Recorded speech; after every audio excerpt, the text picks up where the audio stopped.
தமிழ் உள்ளங்களுக்கும் வணக்கம்.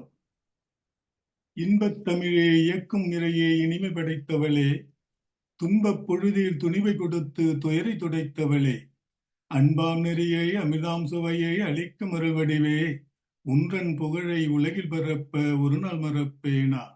குடிக்க குடிக்க திகட்டா சுவையை கொடுக்கும் குளிர் தமிழே, கவி வடிக்க வடிக்க வளமாய் பெருகி மணக்கும் வளர் தமிழே, தொடுக்க தொடுக்க மனதை மயக்கி சுடரும் உயர் தமிழே, எடுக்க எடுக்க சுரக்கும் இனிய எழுத்தமிழ் வாழியவே. பேரன்புடைய பெரியோரே, பெருமை நிறைந்த பெண்டீரே, பாரன்புடைய பாவலர்கள், பசுமை நிறைந்த இளைஞர்கள், உங்கள் அனைவரையும் வணங்கி மகிழ்கின்றேன்.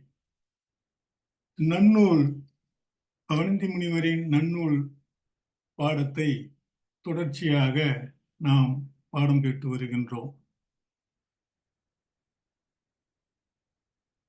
நன்னூலின் 57வது நூற்பாவாகிய என் பெயர் முறை பிறப்பு உருவம் மாத்திரை முதல் ஈறு இடைநிலை ஓலி என்றார் பதம் புணர்வு என் என பன்னிரு பாற்றதுவேன்னு சொல்லக்கூடிய அந்த ஒரு நூற்பாவிற்கு என்னை குறித்து நாம் என் பெயர் முறை பிறப்பு உருவம் இதையெல்லாம் அப்படி தொடர்ச்சியாக நாம் பார்த்து வருகின்ற போது, சென்ற முறை நாம் முறை வைப்பு முறையை பார்த்தோம்.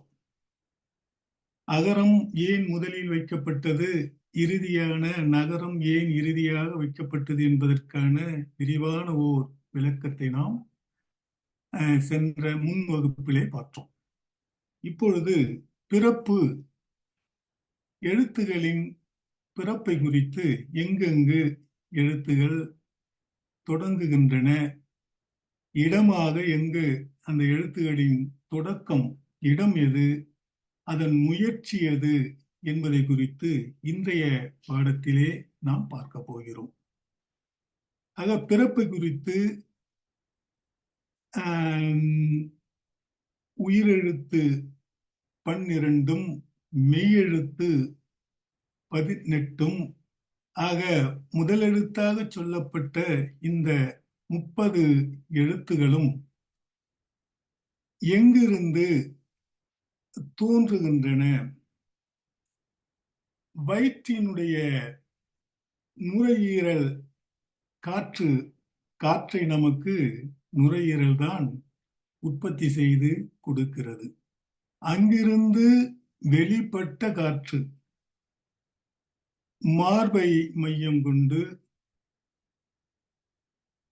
கழுத்தை மையம் கொண்டு, மூக்கை மையம் கொண்டு, தலையை மையம் கொண்டு, இந்த 4 இடங்களை நன்னூலார் இடமாக காட்டுகிறார்.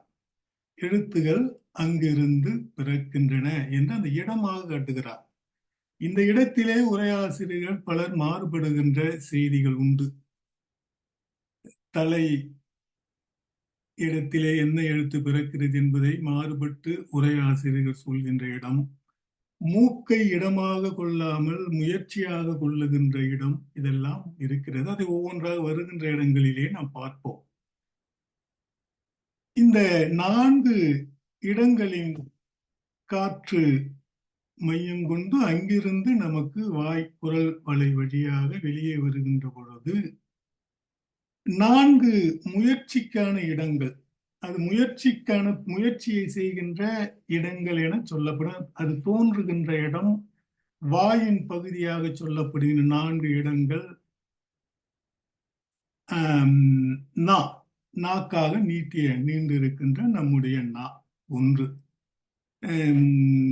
2, அதான் முதலில் இதழ்கள், அங்கிருந்து போவோம். முதல் இதழ்கள் அவர் அப்படிதான் சொல்லுவார் நன்னூலார். அந்த வரிசையை சொல்கின்ற போது 2 உதட்டினுடைய இதழ்கள், அதனுடைய முயற்சியால் எழுத்துகள் வெளிவருகின்றன. நாக்கு, நா என்று சொல்லப்படுகின்ற அதனுடைய செயல்பாட்டால் நமக்கு ஓசை ஆகிய சில ஒலிகள் வருகின்றன. தமிழர்கள் தங்கள் நாவிற்கு எளிமையாக, தங்கள் சமூகத்திலே அன்றைய பழகி கொண்டிருந்த சமூகத்திலே எளிமையாக வருகின்ற 30 ஒலிகளைத்தான், ஓசைகளைத்தான் தங்களுடைய எழுத்துகளாக தமிழர்கள் கடைபிடித்தனர். மிக எளிமையான ஓசை. மற்றவர்கள் மாதிரி நமது ஓசை கடினமான ஓசையெல்லாம் அல்ல. உடல் நலத்திற்கு நன்மை தருகின்ற ஓசை நம்முடைய தமிழ் எழுத்தின் ஓசை. மற்றொரு ஓசையெல்லாம் அரை மணி நேரம் கத்துனா வயிறு வலிக்கும், வயிறு வெடிச்சு போயிடும். நமது மொழியை ஒரு நாள் முழுவதும் கூட ஒரு உரையாற்றினால் அவருக்கு சோர்வு இல்லாமல் உரையாற்றுவார். அந்த மொழியினுடைய அதற்கெல்லாம் காரணம் அந்த ஓசைகள் தான். எழுத்துடைய அடிப்படையாக இருந்த ஓசைகள். நல்ல ஆரோக்கியமாக ஒரு நல்ல உடல் நலத்தோடு இருக்கின்ற ஒருவர் 1 மணி நேரம் அல்ல, 2 மணி நேரம் அல்ல, 3 மணி நேரம் அல்ல, பேசுவதற்கு எந்த விதமான சோர்வும் இல்லாமல் பேசுகிறார் என்றால் அதற்கு நமது முன்னோர்கள் கண்டுணர்ந்த இந்த ஓசைகள் தான் காரணம். மிக எளிமையான ஓசைகள். அந்த ஓசைகள் நாக்கு உதடினுடைய முயற்சியால் வெளிவருகின்றன. சில ஓசைகள் நாக்கினுடைய செயல்பாட்டால் அதனுடைய செயல்பாட்டால் வெளிவருகின்றன. சில ஓசைகள். அடுத்து மேல்வாய் என்று சொல்லப்படுகின்ற அன்னத்தின் வழியாக அந்த மேல்வாயினுடைய கூரை இருக்கிறது பாருங்க, அதை மேல்வாய் என்பார்கள். அன்னம் என்று சொல்லப்படுகின்ற போது உரையாசிரியர்கள் மேல்வாயையும் கீழ்வாயையும் சேர்த்தே சிலர் உரை எழுதுகின்றார்கள். ஆனா இங்கு நமக்கு பயன்படுவது, எழுத்தின் உருவாக்கத்திற்கு பயன்படுவது, இந்த நாக்கு சென்று தொடுவது, தடவுவது, வருடுதல் என்கின்ற ஒத்துதல், வருடுதல் போன்ற செயல்பாடுகள்லாம் நடப்பது மேலே இருக்கின்ற மேல்வாயின் அந்த கூரையில் தான்.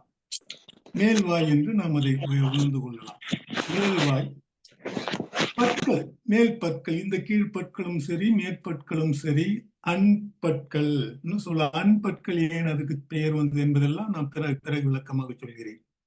ஆக எழுத்துகள் வெளியே பல வகையான ஓசைகளை 30 ஓசைகளை கொண்டு வருவதற்கு காரணம் அவை தோன்றுகின்ற இடமும் அவை வெளிவருகின்ற போது வாயிலே நடைபெறுகின்ற இசையின் இசை மாற்றங்களும்.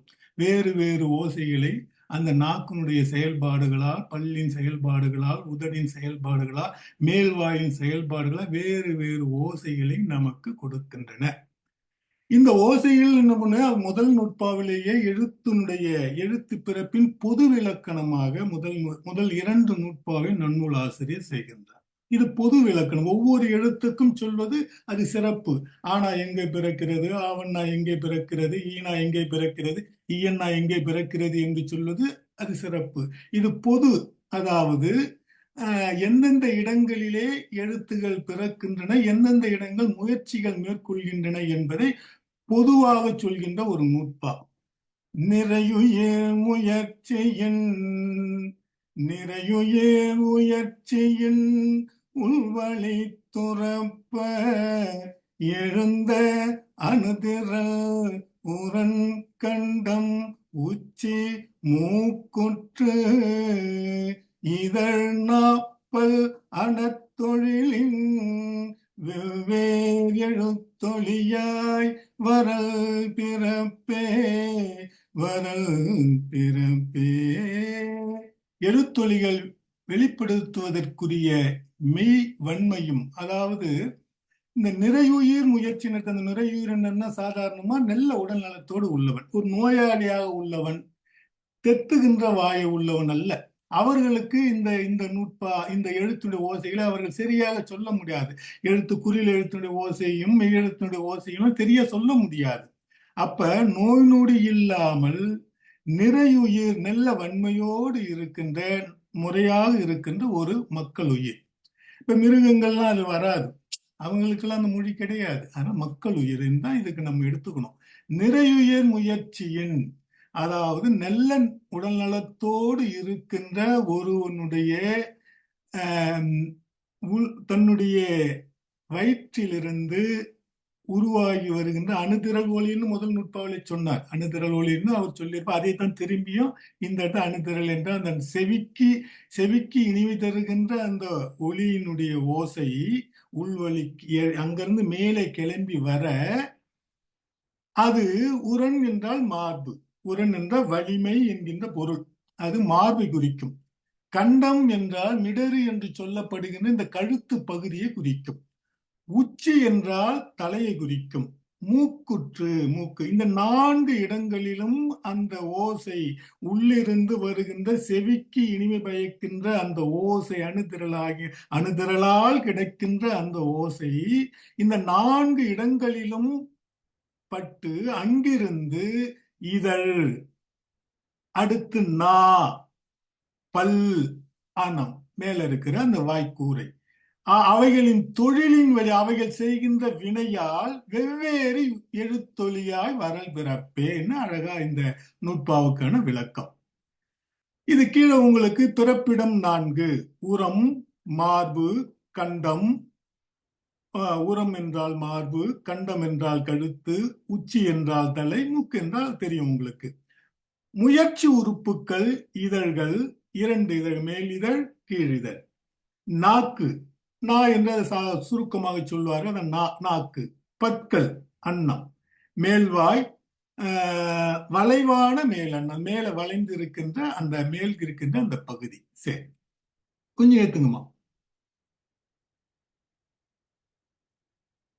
அடுத்த பக்கத்துல வருதா இது? சரி, அப்ப இந்த எழுத்துகள் தோன்றுகின்ற இடத்தையும் அந்த அந்த எழுத்துகள், அந்த ஓசை ஒலிகள் வாயிலே வருகின்ற இடங்கள் மொத்தம் அங்கு 4, இங்கு 4, மொத்தம் 8 இடங்களின் வழியாக தோன்றுகின்ற இடங்கள் 4, அது முயற்சியால் வருகின்ற இடங்கள் 4 என்று 8 இடங்களின் வழியாக நமக்கு எழுத்தினுடைய ஒளி, ஓசை நமக்கு கிடைக்கின்றன. இதே நுட்பாவை நம்முடைய தொல்காப்பியர் மிக அழகாக உந்தி முதலாய் முந்து வழி தோன்றி தலையினும் மிடற்றினும் நெஞ்சினும் நிலை, இந்த கற்றாவூரும் கரெக்டா 3 இடங்களை நம்முடைய தொல்காப்பியர் இடமாக அவர் 3 இடங்களை சொல்லுகிறார்.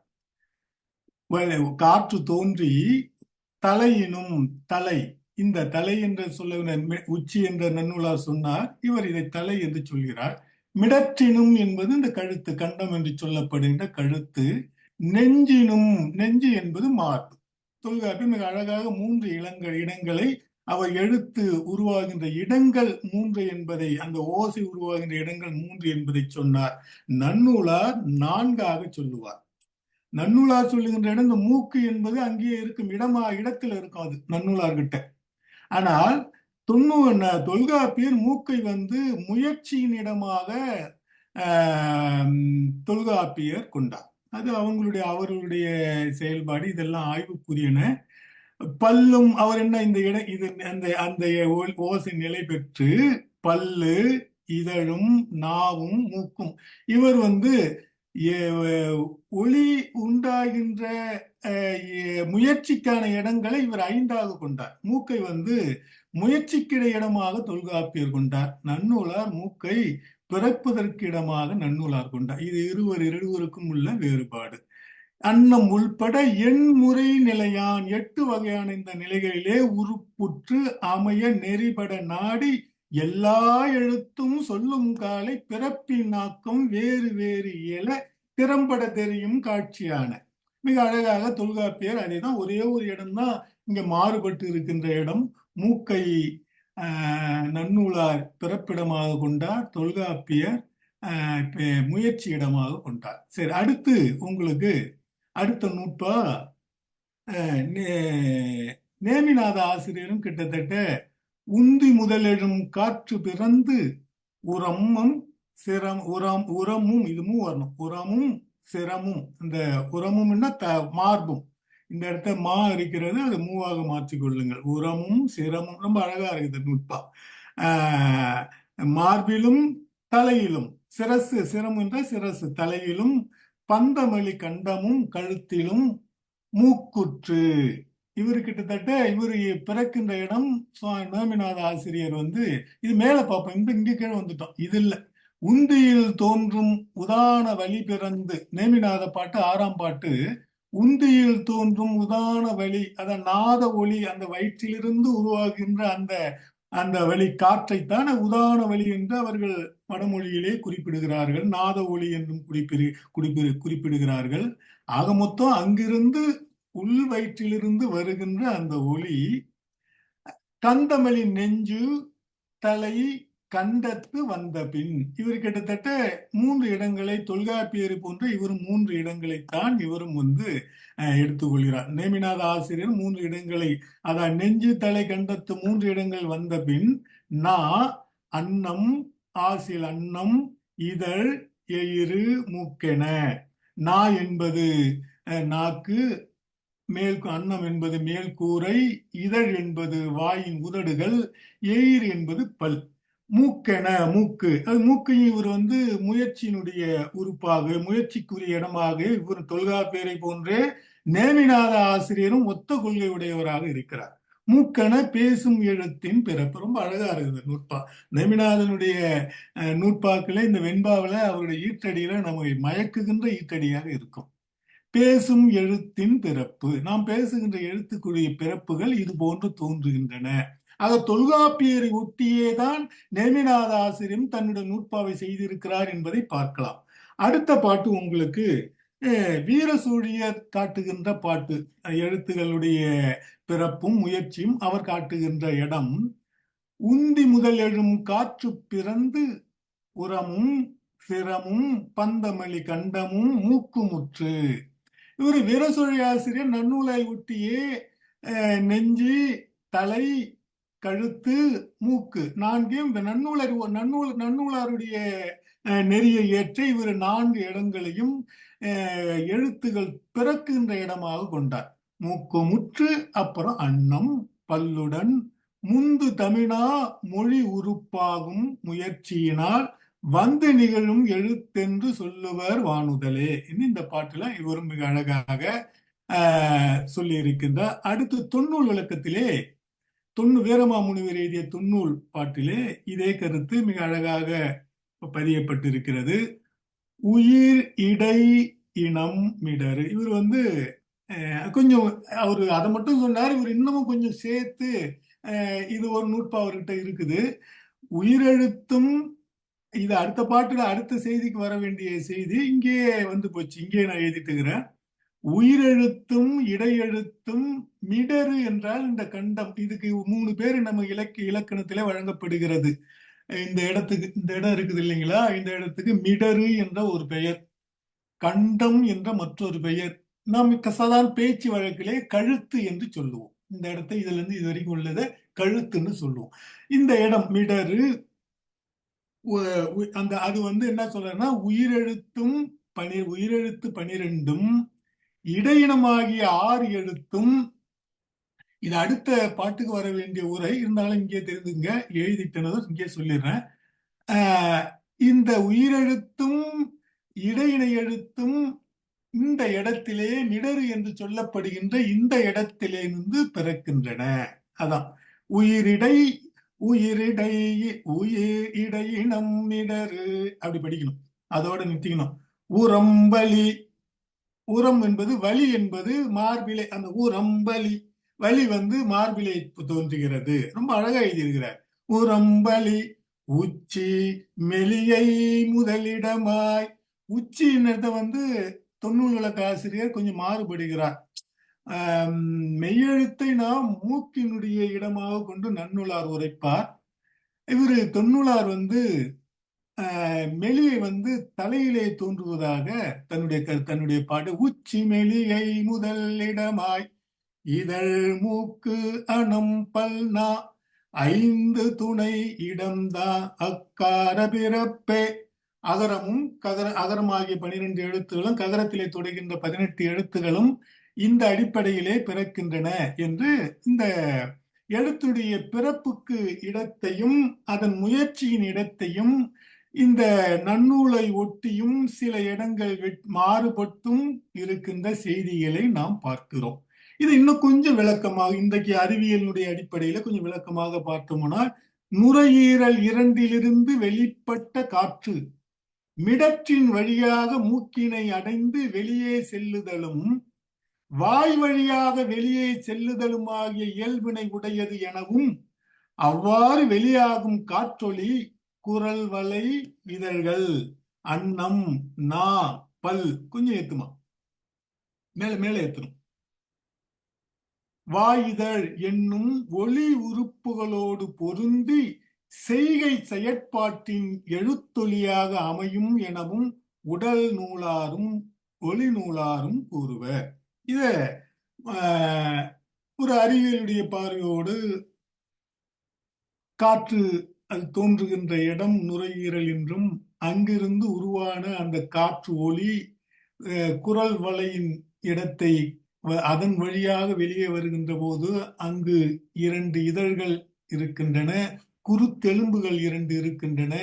அவைகளின் வழியாக அவைகள் அங்கிருந்து அந்த ஓசை வருகின்ற போது நமக்கு வாயினுடைய செயல்பாட்டுகளால் ஓசை இயற்கையாக ஓசை உருவாகின்றன என்பதை உடல் நூறாரும் இன்றைய அறிவியல் உலகமும் கூறுகிறது. இதை 2000-3000 ஆண்டுகளுக்கு 4000 ஆண்டுகளுக்கு முன்பே இன்று உணர்கின்ற இந்த அறிவியல் உணர்கின்ற செய்திகளை நமக்கு ஒரு 4000-5000 ஆண்டுகளுக்கு முன்பே நமது தமிழ் கற்ற சான்றோர் பெருமக்கள் இந்த கூறுகளை எல்லாம் தங்களுடைய நூற்பாக்களே சொல்லி இருக்கிறார்கள் என்றால் அவர்களுடைய மதிநுட்பம், அறிவியல் அறிவு அவர்களுக்கு, தமிழ் மட்டும் அவர்கள் படிக்கல, அவர்கள் அறிவியல் அறிவு, அருள் அறிவு, வரலாற்றறிவு, எல்லா பன்முகமான அறிவு, மண்ணறிவு, விண்ணறிவு, எல்லா அறிவும் பெற்றிருந்தார்கள். அது ஒரு இறைவனுடைய திருவருளோடு அவர்கள் அதை அந்த பாடல்களை பண்ணார். அதனாலதான் இன்னைக்கு அறிவியல் 20ஆம் நூற்றாண்டு 21ஆம் நூற்றாண்டிலே கண்டுபிடிக்கின்ற ஓசைகளை எல்லாம், நுண்ணிய ஓசைகள் எல்லாம், குற்றியல் உகரம் குற்றியல் எகரம் என்பது நுண்ணிய ஓசை. அதையெல்லாம் இன்னைக்கு ஒரு மொழியை நாம் உருவாக்கணும், அதை கண்டுபிடிக்க முடியாது. இன்னைக்கு நம்ம ஒரு மொழியை உருவாக்கிறோம் என்ன, நிச்சயமா குற்றியல் உகரம் என்பதும் குற்றியல் எகரம் என்ற அந்த ஓசை மிக நுண்ணிய ஓசை. இந்த இடத்துல இது ஒரு மாத்திரையுடைய ஓசை அரை மாத்திரையாக ஒலிக்கிறது என்பதை எல்லாம் ஒரு நுண்ணிய அறிவு, அது அந்த இறையருள். என்னை பொறுத்தளவுக்கு நான் அப்படிதான் பார்க்கிறேன். எல்லா விதமான அறிவோடு நமது முன்னோர்கள் இந்த நூற்பாவை செய்து வைத்தார்கள். இதை தொடர்ந்து அடுத்த நூற்பாவுக்கு இப்ப நான் இந்த தொன்னூலார் சொன்னார் இல்லைங்களா, அது இந்த இடத்துல இந்த நூற்பாவுக்கு வந்திருக்கணும் அந்த பாட்டு. நன்னூலார் முதல்ல 8 இடங்களை நன்னூலார் பிறக்கின்ற இடமாக 4 இடங்கள், முயற்சியின் இடமாக 4 இடங்கள் நமக்கு காட்டினார். அதிலே அகமுயற்சி என்பது பிறக்கின்ற இடத்தை அகமுயற்சி என்று நமது உரையாசிரியர்கள் சொல்லுகின்ற வழக்கம். அது உள்ளே நடக்கின்ற முயற்சியா. அகம் என்பது உள்ளே நடக்கின்ற அந்த மார்பு, கழுத்து, மூக்கு, தலை என்று சொல்லப்படுகின்ற அந்த இடங்கள் இருக்கின்றதே, அதை அகமுயற்சி என்றும், வாயின் பகுதியிலே நடக்கின்ற 4 நிகழ்ச்சிகளையும் புற நிகழ்ச்சி என்றும் நம்முடைய உரையாசிரியர்கள் சொல்லுவதை நாம் பார்க்கலாம். அடுத்து உங்களுக்கு அதுவும் எழுத்துகளுக்கான பொது இலக்கணத்தை உரைத்த ஒரு நூற்பா. அடுத்து 75வது நூற்பா. இதுவும் எழுத்துகளின் பொது பிறப்பிடத்தை தான் நமக்கு சொல்கிறது. ஆனால் எந்தெந்த எழுத்துன்னு சொல்லாம அந்தந்த இனத்தை சொல்கிறது. உயிரெழுத்து எங்கே தோன்றுகிறது, மெய்யெழுத்திலே வல்லினம் எங்கே தோன்றுகிறது, மெல்லினம் எங்கே தோன்றுகிறது, இடையினம் எங்கே தோன்றுகிறது, ஆயுதம் எங்கே தோன்றுகிறது என்பதை இந்த 4 நிலையான செய்திகளை சொல்வதுதான் அடுத்து வருகின்ற 75வது நூற்பா. அவ்வழி என்ன, அந்த நூற்பாவை போட்டியாமா? நூற்பாவை வரலையாமா?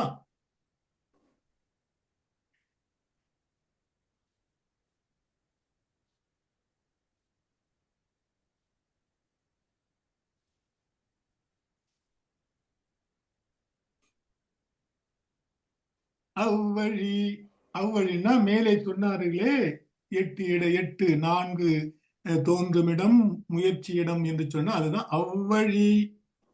ஆவி, இடமை, இடம், மிடரு. அவ்வழி ஆவி, இடமை, இடம், மிடராகும். மேவு மென்மை மூக்கு உரம்பெறும் வன்மை. ஆவி, இடமை, இடம், மிடரு இந்த இடம் என்பதை மேவு வன்மை இடம் மூக்கு, உரம் பெறும் இடம் வன்மை என்று அந்த இடத்தை 3 இடங்களிலும் வைத்து பார்த்துக் கொள்ளலாம். ஆவியும் இடையினமாய் ஆவி என்றால் உயிரெழுத்துகள். உயிரெழுத்துகள் 12 இடமை இடை எழுத்துகளாகிய எரளவழல என்று சொல்லப்படுகின்ற இடையினமாகிய 6 எழுத்துகளும் மிடர் இடம் அது தோன்றுகின்ற இடம் மிடராகும் என்று கழுத்தில் தான், இந்த தொண்டையில் தான் அந்த 12 அடுத்து ஒரு 6ம் 18 எழுத்துகளும் இந்த தொண்டையின் இந்த இடத்திலே இருந்து வாயின் வழியாக வெளியே வருகின்றன என்பதை இந்த நூற்பா நமக்கு சொல்லுகிறது. உயிர் 12 இடையெழுத்து 6ம் இடராகிய கண்டத்தையும் மெல்லினம் 6ம் மூக்கையும் வல்லினம் 6ம் நெஞ்சையும் இடமாக கொண்டு பிறக்கும். அழகாக சொல்லிட்டார். ரொம்ப எளிய நூற்பா, இதுக்கு விளக்கமே சொல்ல வேண்டியதில்லை. ஆக இந்தந்த இடங்களிலே தோன்றுது என்பது நமக்கு இளம் பிள்ளையிலே நமக்கு 5ஆம் வகுப்பு 3ஆம் படிக்கின்ற பொழுதே நமக்கு தெரியும். வல்லினம் மார்பிலே தோன்றுகிறது, மெல்லினம் மூக்கிலே தோன்றுகிறது, இடையினம் மிடரிலே தோன்றுகிற இந்த செய்தியெல்லாம் நமக்கு 5ஆம் வகுப்பு படிக்கின்ற போதே நமக்கு தமிழ் ஆசிரியர் பெருமக்கள் நமக்கு இதையெல்லாம் சொல்லி இருப்பார்கள். நாம் இதையெல்லாம் இந்த நேரத்தில் ஒரு சிறிய பிள்ளைக்கு நடத்துவது போல் நடத்துவதற்கான காரணம், நன்னூலை பார்த்து செய்கின்ற போது ஒரு எளிய நூற்பாவாக இருந்தால் கூட அதை அப்படியே விட்டுவிடக்கூடாது. ஒரு தொகுப்பிலே அவைகள் வர வேண்டும் என்பதற்காகத்தான் ஒரு 5ஆம் வகுப்பு பாடத்துக்குரிய பாடத்தை நாம் இப்போது பார்த்து கொண்டிருக்கிறோம். ஒரு விட்டுவிடக்கூடாது. இந்த பாடம் இடையிலே நடுவிலே கொஞ்சம் பக்கத்தை காணாம் என்பது போல் நாம் நடத்தி செல்கின்ற இடங்களிலே இல்லாமல் போய்விடக்கூடாது. எல்லாருக்கும் தெரிந்த செய்திதான். உயிரெழுத்து பிறக்கின்ற இடமும் மெய்யெழுத்து பிறக்கின்ற இடமும் எல்லாம் தெரிந்த செய்திதான்.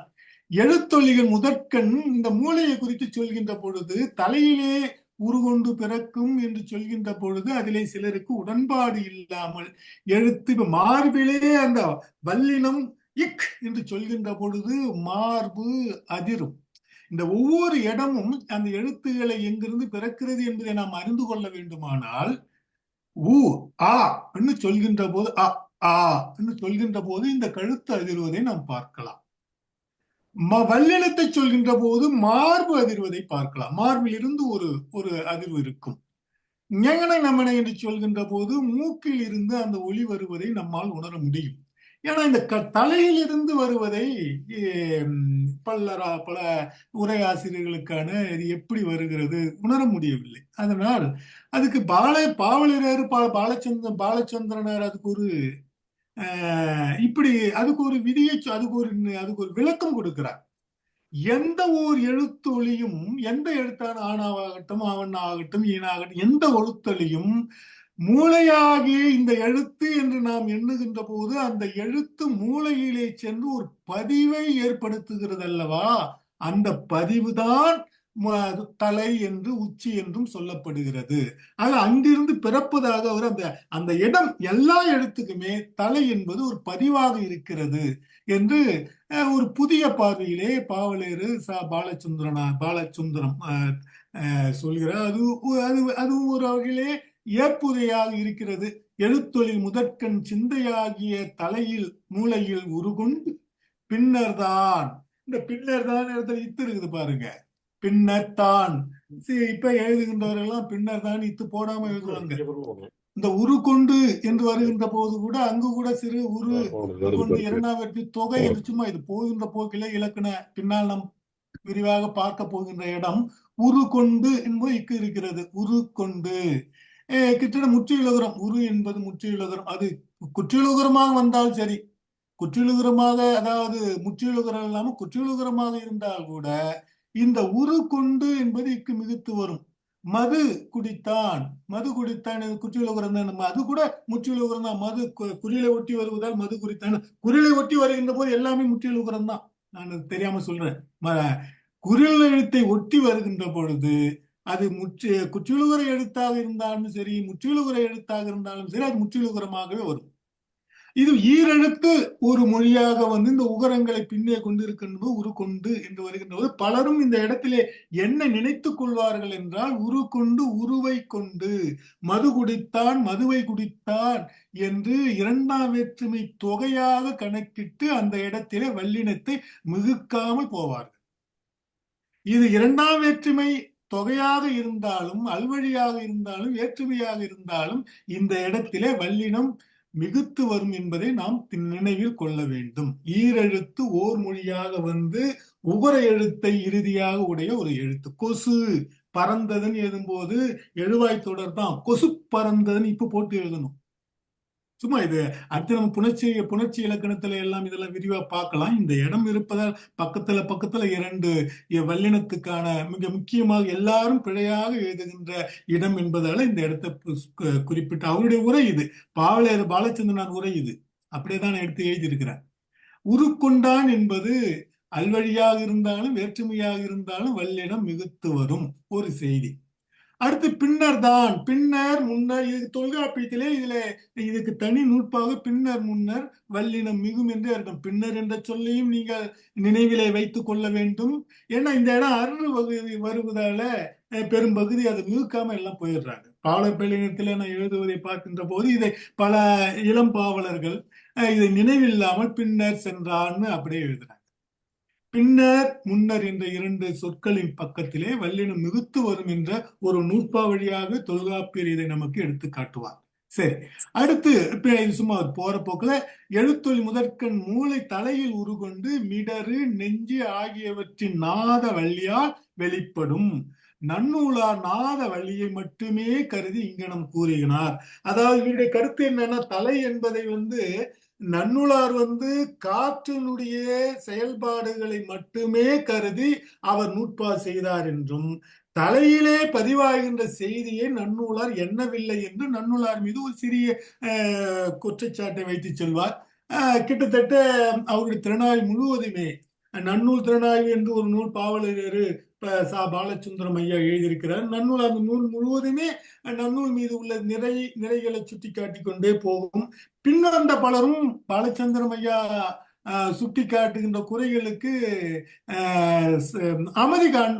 அமைதி செய்கின்ற இடங்களை சில உரை எழுதியிருக்கிறார்கள். அதுவும் நம்ம பார்க்கலாம். சரி, வல்லினம் தலைக்காற்ற இடமாக உடையது, மெல்லினம் மூக்கு காற்ற இடமாக உடையது, இடையினம் மிரட்டுக்காற்ற இடமாக உடையது என்று இந்த செய்திய வல்லினத்தை தலையின் காற்ற இடமாக உடையது என்று நச்சினார்க்கினியார் தன்னுடைய உரையிலே சொல்வதை காண்கிறோம். ஆக வல்லினம் மார்பிலே தோன்றுகிறது என்பது தொல்காப்பியத்துக்கு உரை எழுதிய நச்சினார்க்கினியார் மாறுபடுகிறார் என்கின்ற இந்த இடத்தை இந்த உரையிலிருந்து நாம் தெரிந்து கொள்ள வேண்டிய இடம். வல்லினம் தலைக்காற்று இடமாக உடையது என்றும், மெல்லினம் மூக்கு காற்றாது சரியாக இருக்குது, இடையினம் மிரட்டு காற்று, இந்த ரெண்டும் நச்சினார்க்கினியார் சொன்ன இடம் நமக்கு நன்னூலாரை ஒட்டி இருக்கிறது. ஆனா நச்சினார் உரையில வல்லினம் தலைக்காற்று இடமாக உடையது என்ற அந்த கருத்து மட்டும் நமக்கு மாறுபட்டு இருக்கிறது என்பதை காணுகிறோம். அதுக்கு காரணம் வடமொழி இலக்கண நூல்கள் அவர்களுடைய அந்த ஓசைகள், ககர ஓசைகள் எல்லாம் அப்படி இருந்திருக்கிறதுக்கு வாய்ப்பு இருக்கிறது. ஏன்னா நமக்கு வடமொழி இலக்கணம் கா எங்க பிறகு அதெல்லாம் நாம் படிக்கல. அந்த ஓசைகள் அதுவும் இதுவும் இணைந்து வருகின்ற பொழுது ஆ கா இதெல்லாம் அங்கேயும் இருக்கிறது, வடமொழியிலும் இருக்கிறது, தமிழிலும் இருக்குது. அதுக்குதான் அவர் நன்னூலார் பின்னால மிக அழகான வடமொழியாக்கம் என்கின்ற மிக அற்புதமா செய்ய வேண்டிய ஒரு பெரிய பணியை நன்னூலார் செய்தார். ஏன்னா அது அந்த காலம், இரண்டு மொழியும் வடமொழியும் தமிழ் மொழியும் கலந்து தமிழ் சிதைந்து கொண்டிருந்த காலம். அந்த காலத்திலே இவரே நன்னூலாரே பல இடங்கள்ல வடமொழி சொற்களை எல்லாம் கையாண்டு வந்தாலும் நன்னூலார் வடமொழி மொழி உள்ளம் தமிழ் உள்ளம் என்பதால அந்த வடமொழி சொற்களுக்கெல்லாம் எப்படி தமிழாக்கம் செய்ய வேண்டும் என்று வடமொழியாக்கம் என்கின்ற பல நூற்பாக்களை பின்னால் செய்து வைத்தார். இது இந்த உரையினுடைய மாறுபாட்டுக்கெல்லாம் காரணமாக நான் எண்ணுவது வடமொழியினுடைய தாக்கமும் தமிழ் மொழியுடைய தாக்கமாக இருக்கக்கூடும். சரி, அடுத்து உயிரும் இடையினமும் இடற்றிற்கண் தோன்றுவன என்பதில் இலக்கண ஆசிரியர்களிடம் வேறுபாடு இல்லை. உயிரெழுத்து தோன்றுகின்ற இடத்திலும் இடையின எழுத்து தோன்றுகின்ற இடத்திலும் நமது இலக்கணத்தை எழுதிய எந்த ஆசிரியரும் மாறுபட்டு உரைக்கவில்லை.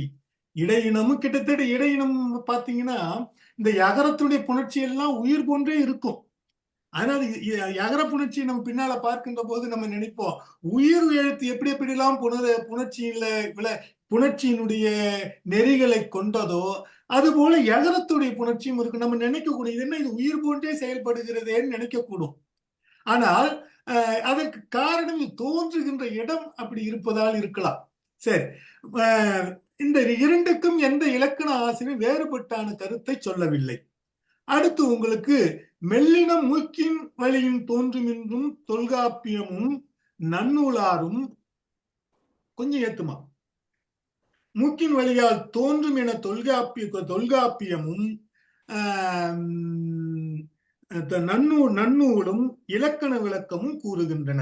மெல்லினம் மூக்கின் வழி இசையால் தோன்றும் என தொல்காப்பியமும் நன்னூலும் இலக்கண விளக்கமும் கூறுகின்றன. மெல்லினம் இது மூன்று சொல்லானும், அதாவது தொல்காப்பியம் நன்னூல் இலக்கண விளக்கம் தண்டமானி தேசியர் சொல்லப்படும் இலக்கண விளக்க ஆசிரியரும் இந்த மெல்லினம் மூக்கின் வழியாக தோன்றுகிறது மூன்று சொல்கிறார்கள். ஆனால் தொன்னூல் விளக்கம் மட்டும் மெல்லினம் தலையின் காற்றில் பிறக்கும் என்றும் முத்து வீரியமும், அதாவது தொன்னூலும் முத்து வீரியமும் தலையின் காற்றின் வழியாக பிறக்கும் என்று மெல்லினத்தை சொல்லி இது மாறுபட்டு உரைக்கின்ற இடம். மெல்லினத்துக்கு மாறுபட்டு உரைக்கின்ற இடம் தொன்னூல் ஆசிரியரும் முத்துவீர ஆசிரியரும் மாறுபட்டு உரைக்கின்றனர். அடுத்து உங்களுக்கு கொஞ்சம் ஏத்த முடியலையா? பாடத்தை கொஞ்சம் ஏத்துமா? சரி அம்மா, ஏத்த முடியலையாமா? இல்ல, அதான் மாஸ்டர், நான் ஒரு பிழையான ஷேரிங்ல நிக்கிற மாதிரி எனக்கு காட்டி கொண்டிருக்கு. அதுலதான் நான் அந்த 15ல நிக்கிற மாதிரி எனக்கு நான் எந்த கம்ப்யூட்டர்ல 15 காட்டுது. நீங்க மறுபடி போடுங்கம்மா, 14 மறுபடி போடுங்க. பாரு, நான் ஒரு திருப்பி போடுறேன். நான் எனக்கு இல்ல 14வது நூற்பா அங்க இருக்கிறவங்களுக்கு எல்லாம் தெரியுதாமா? வெளியில உள்ளவங்களுக்கு தெரியுது? யாராவது சொல்லுங்க, அவங்க போட்டோன்னு சொல்லுங்க. இல்ல, எனக்கு என்னுடைய கழிப்பறையிலே பாக்குறேன். இல்ல, எனக்கு ஏதோ நான் பிழையானதை ஷேர் பண்ணி கொண்டிருக்கிற மாதிரி காட்டிட்டு இருக்குது எனக்கு. அப்ப அதுலதான் நான் குழம்பிட்டு இது பாருங்க, இப்ப சரியா காட்டுதான்னு சொல்லி எனக்கு ஒருக்கா 15 சரியா இருக்குது தானே? இது 14 போடுமா? 14 தான் போடணும். அப்லோட் ஆகல. ஆமா, ஓகே சார், அதுதான் எனக்கு என்ன அதுல போடல. எனக்கு அதுல ஒருக்கா பிள்ளையான ஒரு இதை ஷோ பண்ணி கொண்டே இருந்தது. அப்ப அதுலதான் நான் ஒருக்கா குழம்பினேன். நான் எனக்கு அதை திருப்பி எனக்கு 15 காட்டுது நான் ஷேர் பண்ணேன். அப்ப அதுலதான் நான் நீங்க வெளியே திறந்து வச்சிருந்தீங்கன்னா அது வருமா? இல்ல, அதுதான் நான் இதன் இருக்கேன் மாஸ்டர். அது அதுல ஷேர் பண்ணேக்கல அது எங்கேயவோ நான் ஆக்சுவலா நான் வீட்டையும் இல்லை. அப்ப நான் எனக்கு அது வெளியில நின்று கொண்டு அதுல நான் எடுத்துட்டேன். நான் பிரச்சனை இல்லை, போறேங்க. நான் 14 தான் முதல் நான் ஷேர் பண்ணினேன். ஆனா பிறகு திருப்பி எனக்கு ஏதோ அது பிள்ளையான ஒரு இதை காட்டி கொண்டு இந்த மாதிரி ஒரு இப்ப சரியா பாருங்க. இது வருதுமா? இந்த பாட்டு நம்ம எல்லாருக்கும் வந்ததா? யாரா ஒருத்தவங்க பதில் சொல்லுங்க. இந்த பாடம் தெரியுதா? தெரிகிறது. சரி, இனி மேல எடுத்துட்டேன் நான். சரிதானே? இப்ப கீழே இறக்குங்கம்மா. கீழையா? ஃபர்ஸ்ட் பேஜுக்கு முதலாவது பக்கமா? சரி, இதுதான் இப்ப சொல்லணும். எப்படி இருக்கட்டும், கொஞ்சம் பெருசா எழுத்தமா. சரி, கொஞ்சம் மேல ஏத்துங்க.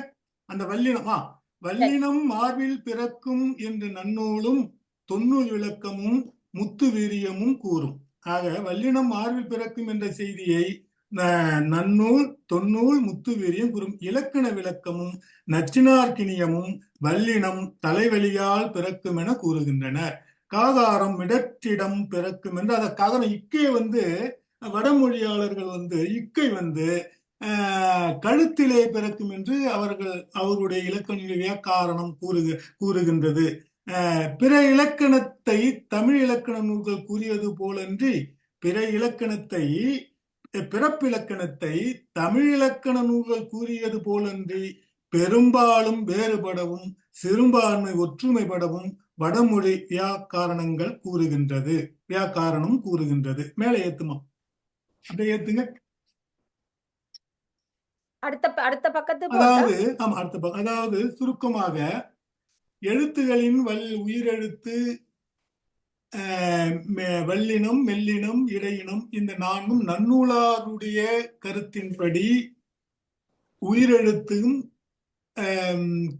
மிடற்றிலும் கழுத்திலும், வல்லினம் மார்பிலும், மெல்லினம் மூக்கிலும், இடையினம் மிடற்றிலும் என்பது நன்னூலார் கருத்து. இதிலே மாறுபடுகின்ற இடங்கள், அதற்கான காரணங்கள் அவையெல்லாம் மிகவும் ஆய்வுக்குட்பட்டு உரியன. அது மொழியறிஞர்களால் அதையெல்லாம் தீர்க்கப்பட வேண்டும்.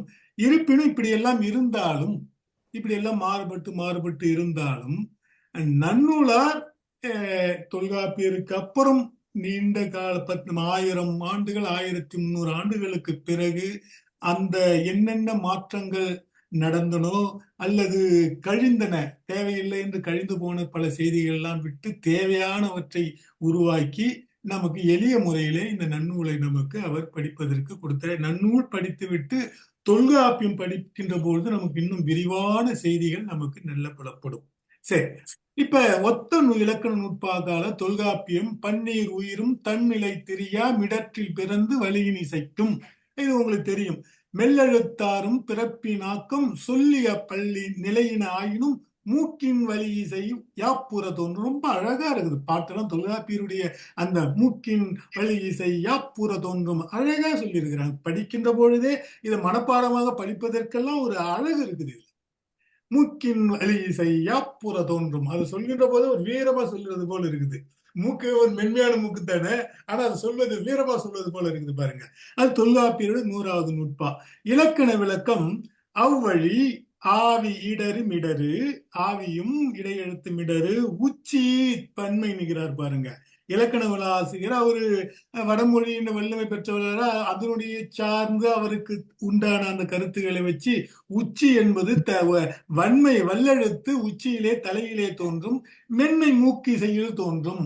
அடுத்து தொன்னூல் விளக்கம் உயிரிடை இனம் இடரு, உயிரும் இடையினமும் இடரு உரம்பலி உச்சிமெலி இயைய முதலிடம் அழகா சொல்லிக்கிறேன். முத்துவிரி ஆசிரியரும் அதே நுட்பா உயிரிடையினம் இடரு உரம்பலி உச்சி மெலியிடம் ஆமென வேண்டப்படுமே எல்லாம் சொல்லுகின்ற அந்த தொன்னூலாரும் முத்துவிரியும் சொல்கின்ற அந்த இதெல்லாம் பார்த்தா அப்படி ஒரே மாதிரி இருக்கு. உயிரிடை நம்மிடரு உரம்பலி, அந்த முன்னோர் சொன்ன அந்த கருத்துக்களே அப்படியே உள்வாங்கி உயிரிடை நம்மிடரு உரம்பலி உச்சி மெலிய முதலிடம், இதெல்லாம் அது தோன்றுகின்ற முதலிடமாகும் என்று இது தொன்னூல வீரமாமுனியுடைய தொன்னூல் விளக்கம் நமக்கு சொல்வதை காண்கிறோம். அடுத்து அதை தான் அப்படியே போட்டு கீழே அந்த அகவல் அடிக்க கீழே கொஞ்சம் அப்படி நிறைவு செய்து மெலியிடமாம் என வேண்டப்படுமே என்ன இந்த பிற எழுத்துகளுடைய பொது இலக்கணமாக உயிரெழுத்துகள் தோன்றுகின்ற இடத்தையும் மெய்யெழுத்துகளாகிய இனங்களையும் 3 இடமாக பிரித்து வல்லினத்தை ஓரிடத்திலும் மெல்லினத்தை மூக்கு இடத்திலும் இடையினத்தை கழுத்து இடத்திலும் ஆக 4 இடங்களை நமக்கு 4 வகையான 4 இனம் என்ன சொல்வார்கள். 4 இனம் என்றார்கள். உயிர் வலி மெலி இடை என்று சொல்ல 4 இனம் என்று சொல்லாட்சி உங்களுக்கு இலக்கணத்தை பின்னால யாப்புல வரும். 4 இனம் வர எப்படி தோன்றும் ஒரு நூற்பாவில் இருக்கும். உயிர் வந்தால் இந்த புணர்ச்சி எப்படி புணரும், மெய் வந்தால் வலி வந்தால் எப்படி புணரும், மெலி வந்தால் எப்படி புணரும், வலி வந்தால் இடை வந்தால் எப்படி புணரும். 4 இனம்னே சொல்லுவாங்க. இதுக்கு 4 இனம் என்பது 4 இனம் என்பது என்னன்னா உயிர் வலி மெலி இடையினம் என்று சொல்லப்படின 4 சேர்த்து 4 இனம் வர இந்த சொல் எப்படி புணரும் என்ற ஒரு நெறி சொன்னா அந்த 4க்கும் நீங்க விளக்கம் எழுதணும். ஒரு சொல்ல போட்டு 4 இனம் வரை எப்படி புணரும்னு கேட்டா இந்த 4 இனம் அது உயிரை நீங்க சேர்க்கணும். 3 இனம் உங்களுக்கு தெரியும் இல்லையா, வல்லினம் மெல்லினம் இடையினம் என்பது உங்களுக்கு தெரியும்.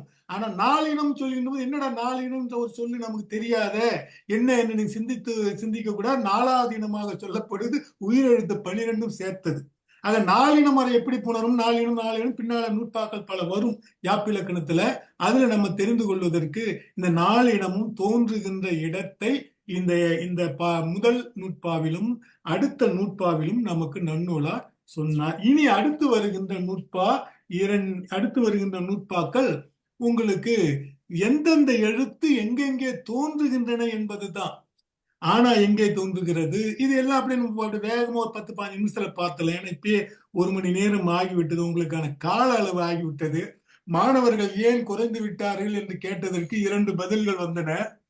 ஒன்று, நீண்ட நேரம் பாடம் நடத்துவதால் மாணவர்கள் குறைகிறார்களாம். நான் 2 நபர் ஆஹ், ஆஹ், ஆஹ், ரெண்டே பேர் இருந்தா கூட நான் நடத்துவேன். ஏன் 2 பேர், ஒரே ஒரு நபர் எதிரே இருந்தால் கூட அந்த ஒருவருக்காக பாடம் நடத்துவேன். எனக்கு தேவை என்னுடைய மொழியை கற்றுக்கொள். நான் நான் எனக்கு தெரியும், என்ன ஆசிரியர் பெருமக்கள் எனக்கு கற்றுக் கொடுத்தது. எனக்கு தெரிந்த செய்திகளை என் எதிரே உள்ளவர்களுக்கு நான் ஆம், ஆஹ், ஒருவர் இருந்தாலும் சொல்லிக் கொடுப்பேன். ஆனா முதல் முதல்ல ஒரு 170-80 நபர் வந்த இடத்திலே இப்போது ஒரு 20-30 நபர்கள் தான் வருகிறார்கள். ஏன் என்று கேட்டதற்கு, நீண்ட நேரம் ஐயா, நீங்க 2 மணி நேரம் பாடம் நடத்தீங்க, வேலை ரொம்ப மற்ற வேலை கொஞ்சம் இது நேரம் கொஞ்சம் கஷ்டமா இருக்கிறது என்ற ஒரு கருத்தும், அடுத்து நடத்துவது புரியவில்லை என்ற ஒரு கருத்தும் தெரிவித்தார்கள். இந்த பாடம் வந்து குழந்தைகள் பாடம் அல்ல. இது அது ஒரு குழந்தை வந்துக்குது. இப்ப நம்ம ரவீந்திரநாத் குழந்தை வந்து அந்த அவருக்கு சொல்லி கொடுக்கிற பாடம் இல்லை இது. இது அவங்க அம்மா பிள்ளைக்கு அவங்க தான் சொல்லி கொடுக்கணும். இப்ப நான் வந்து தமிழை ஓரளவுக்கு பாட்டு பயிற்சி பெற்றவர்களுக்கு பிழையில்லாமல் எழுதுவதற்கான ஒரு வழியைத்தான் சொல்லுகிறேன். இந்த நூட்பா வந்து அப்படியே நாம் கடகடை என்று அப்படியே பார்த்து போய்விடலாம். ஆனா எங்கே தோன்றுகின்ற இடம் சொல்லியாச்சு. இப்ப வாயினுடைய முயற்சியினுடைய இடங்களை நம்ம அப்படியே வேகமாக ஒரு 10-15 நிமிடத்திலே முடித்து விடலாம். சரி, அடுத்த நூட்பா போடுமா, அடுத்த பக்கத்தை போடுங்க. போட்டுட்டேன் மாஸ்டர். 15 தானே? ஆமாமா, போட்டுட்டேன். இல்லையா? ஷேரில இல்லையா? தெரியலையம்மா. சாரி, தெரியலையா? Okay, sorry. நான்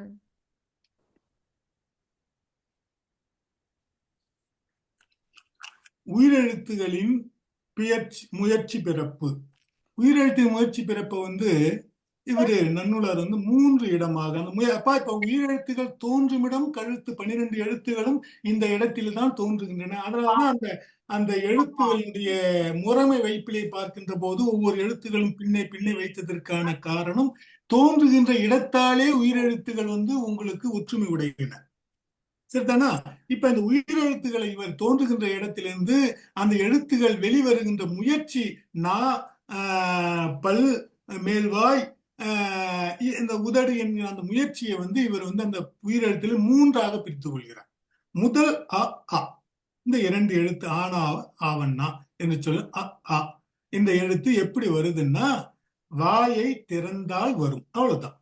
வாய் திறந்தா, நீங்க சொல்லாமலே திறந்தா கூட அந்த ஆ வரும். நீ ஆன்னு சொல்லணும்னு அவசியம் இல்லை. நீ வாயை திறந்தாலே ஒரு கோட்டு சவுண்ட் வருது. இப்படி திறந்தீங்கன்னா அதுல என்ற ஓசை வரும். அதனால்தான் எந்த எழுத்துக்களை சொல்ல போனாலும் அந்த எழுத்துக்கள் வாயை திறக்கின்ற பொழுது முதலில் அடிநிலையிலே என்ற ஓசை உட்டுகிறது. நான் கூட சென்ற முறை உங்களுக்கு சொன்னேன், அகர முதல எழுத்தெல்லாம் ஆதிபகன் முதற்றே உலகு என்பதற்கு எழுத்துக்களுக்கெல்லாம் ஆனா என்ற எழுத்து முதலாக இருக்கிறது என்று உரை சொல்வது மேலோட்டமான உரை என்று சொன்னேன். ஆனால் அதற்கு ஆழமாக ஒரு இலக்கண உரை என்றால் என்ன என்றால், தமிழில் உள்ள எழுத்துகள் 30 எழுத்துகளும் தமிழிலே உள்ள 30 எழுத்துகளையும் சொல்ல வேண்டுமானால் அந்த எழுத்துகள், அந்த உயிரெழுத்துகள் அதை சொல்ல வேண்டுமானால் அந்த அந்த எழுத்தை சொல்லுகின்ற ஆனா என்று சொல்கின்றது எப்படி வாய் திறக்கப்படுகிறதோ, அதில் என்ற ஓசை வருகிறதோ, அதுபோல் ஈ என்று சொல்கின்ற பொழுதும் ஊ என்று சொல்கின்ற போதும் ஏ என்று சொல்கின்ற போதும் என்ற ஓசை முன்னாடி ஒட்டித்தான் அடுத்து ஈ வருகிறது. உரை எழுதுகின்றவர்களும் அங்காப்புடனே என்று இந்த உரையை எல்லாம் எழுதுவார்கள். வரும்போது அங்காப்புன்னு சொல்லிட்டாங்க. என்ன வரும்போது என்ன, அவற்றுள் முயற்சியில் அங்காப்புடைய என்றால் வாயை திறத்தல். அங்காத்துன்னு போயிட்டான்னு ஒரு சொல்லாட்சி கிராமத்துல சொல்வார்கள், நீங்க கேட்டு இருக்கலாம். அங்காத்துன்னு போயிட்டான், வாயை திறந்துன்னு இறந்து விட்டான் என்ற மாதிரி அது பொருள் வரும். அங்காப்புடைத்துன்னுட்டா உயிரெழுத்துகள் அகரமும் ஆகாரமும் அன்னத்தின் தொழிலாகிய அங்காத்து கூறு முயற்சியால் பிறக்கும் அங்காத்தல் வாயை திறத்தல். அங்காப்பெனினும் அங்காத்தல் எனினும் வாய் திறத்தல் எனினும் அந்த நூ இல்லாம இருக்கு, ஒக்கும். அங்காப்பு, அங்காத்தல், வாய் திறத்தல், இந்த 3 சொற்களும் ஒரே பொருள் குறித்தன. என்பது இந்த வாயினுடைய செயல், மேல் அன்னத்தினுடைய செயலாகிய அந்த அன்னம் மேலே எழும்புகின்ற பொழுது உங்களுக்கு தோன்றும். இது நமக்கு பெருசா பயன்படவில்லை என்றாலும் இளம் படித்து இன்னைக்கு தொடங்குகின்ற மாணவர்களுக்கு, குழந்தைகளுக்கு இந்த இந்த இந்த இந்த பயிற்சி மிக்க பயனுடைய பயிற்சி. எப்படி எப்படி உங்களுக்கு அ ஆ என்பது எப்படி சொல்ல வேண்டும், பின்னாலே உங்களுக்கு க ங என்று சொல்கின்ற போது அதை எப்படி சொல்ல வேண்டும், 2 லகரங்கள் எப்படி சொல்ல வேண்டும், ஒற்று லகரம் தடவு லகரம் என்று சொல்ல, நகரத்தை 2 எப்படி சொல்ல வேண்டும், நகரங்களே 3 நகரங்கள் இருக்கின்றன. இரு சுழி என்றெல்லாம் சொல்லுவார்கள். சும்மா அது நமக்கு எளிமையாக சொல்வதற்கு டன்னகரம், ரன்னகரம், தன்னகரம். தானா வழியாக வருகின்ற நகரம் நண்டு, நன்றி. நந்தியிலே நடுவிலே இருக்கின்ற ரன்னகரம் ஒன்று. வண்டு இன்னும் வருகின்ற போது அதிலே இருக்கின்ற நகரம் தன்னகரம். இன்னும் அது டன்னகரம் என்றும் ரன்னகரம் என்றும் தன்னகரம் என்றும் நம்ம சொல்லணும். நாம் எளிமை கருதி புரிவதற்கு கருதி முச்சுழி என்றும் இருசுழி என்றும் சொல்கின்ற வழக்கம் நமக்கு ஆரம்பத்திலிருந்தே இருக்கிறது.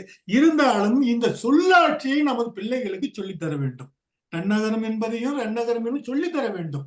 அந்த சின்ன பிள்ளைகளுக்கு இந்த லகரம் எப்படி வருகிறது, இதுக்கு என்ன ஓசை வேறுபாடு, 2 லகரங்களுக்கும் என்ன ஓசை வேறுபாடு, ரகரம் என்று சொல்லப்படும் தமிழ் என்று வர அந்த ரகரத்தினுடைய ஓசை வேறுபாடு எப்படி சொல், இந்த தமிழ் வருகின்ற ராவையும் லாவையும் ஒன்றாகவே உச்சரிப்பார்கள்.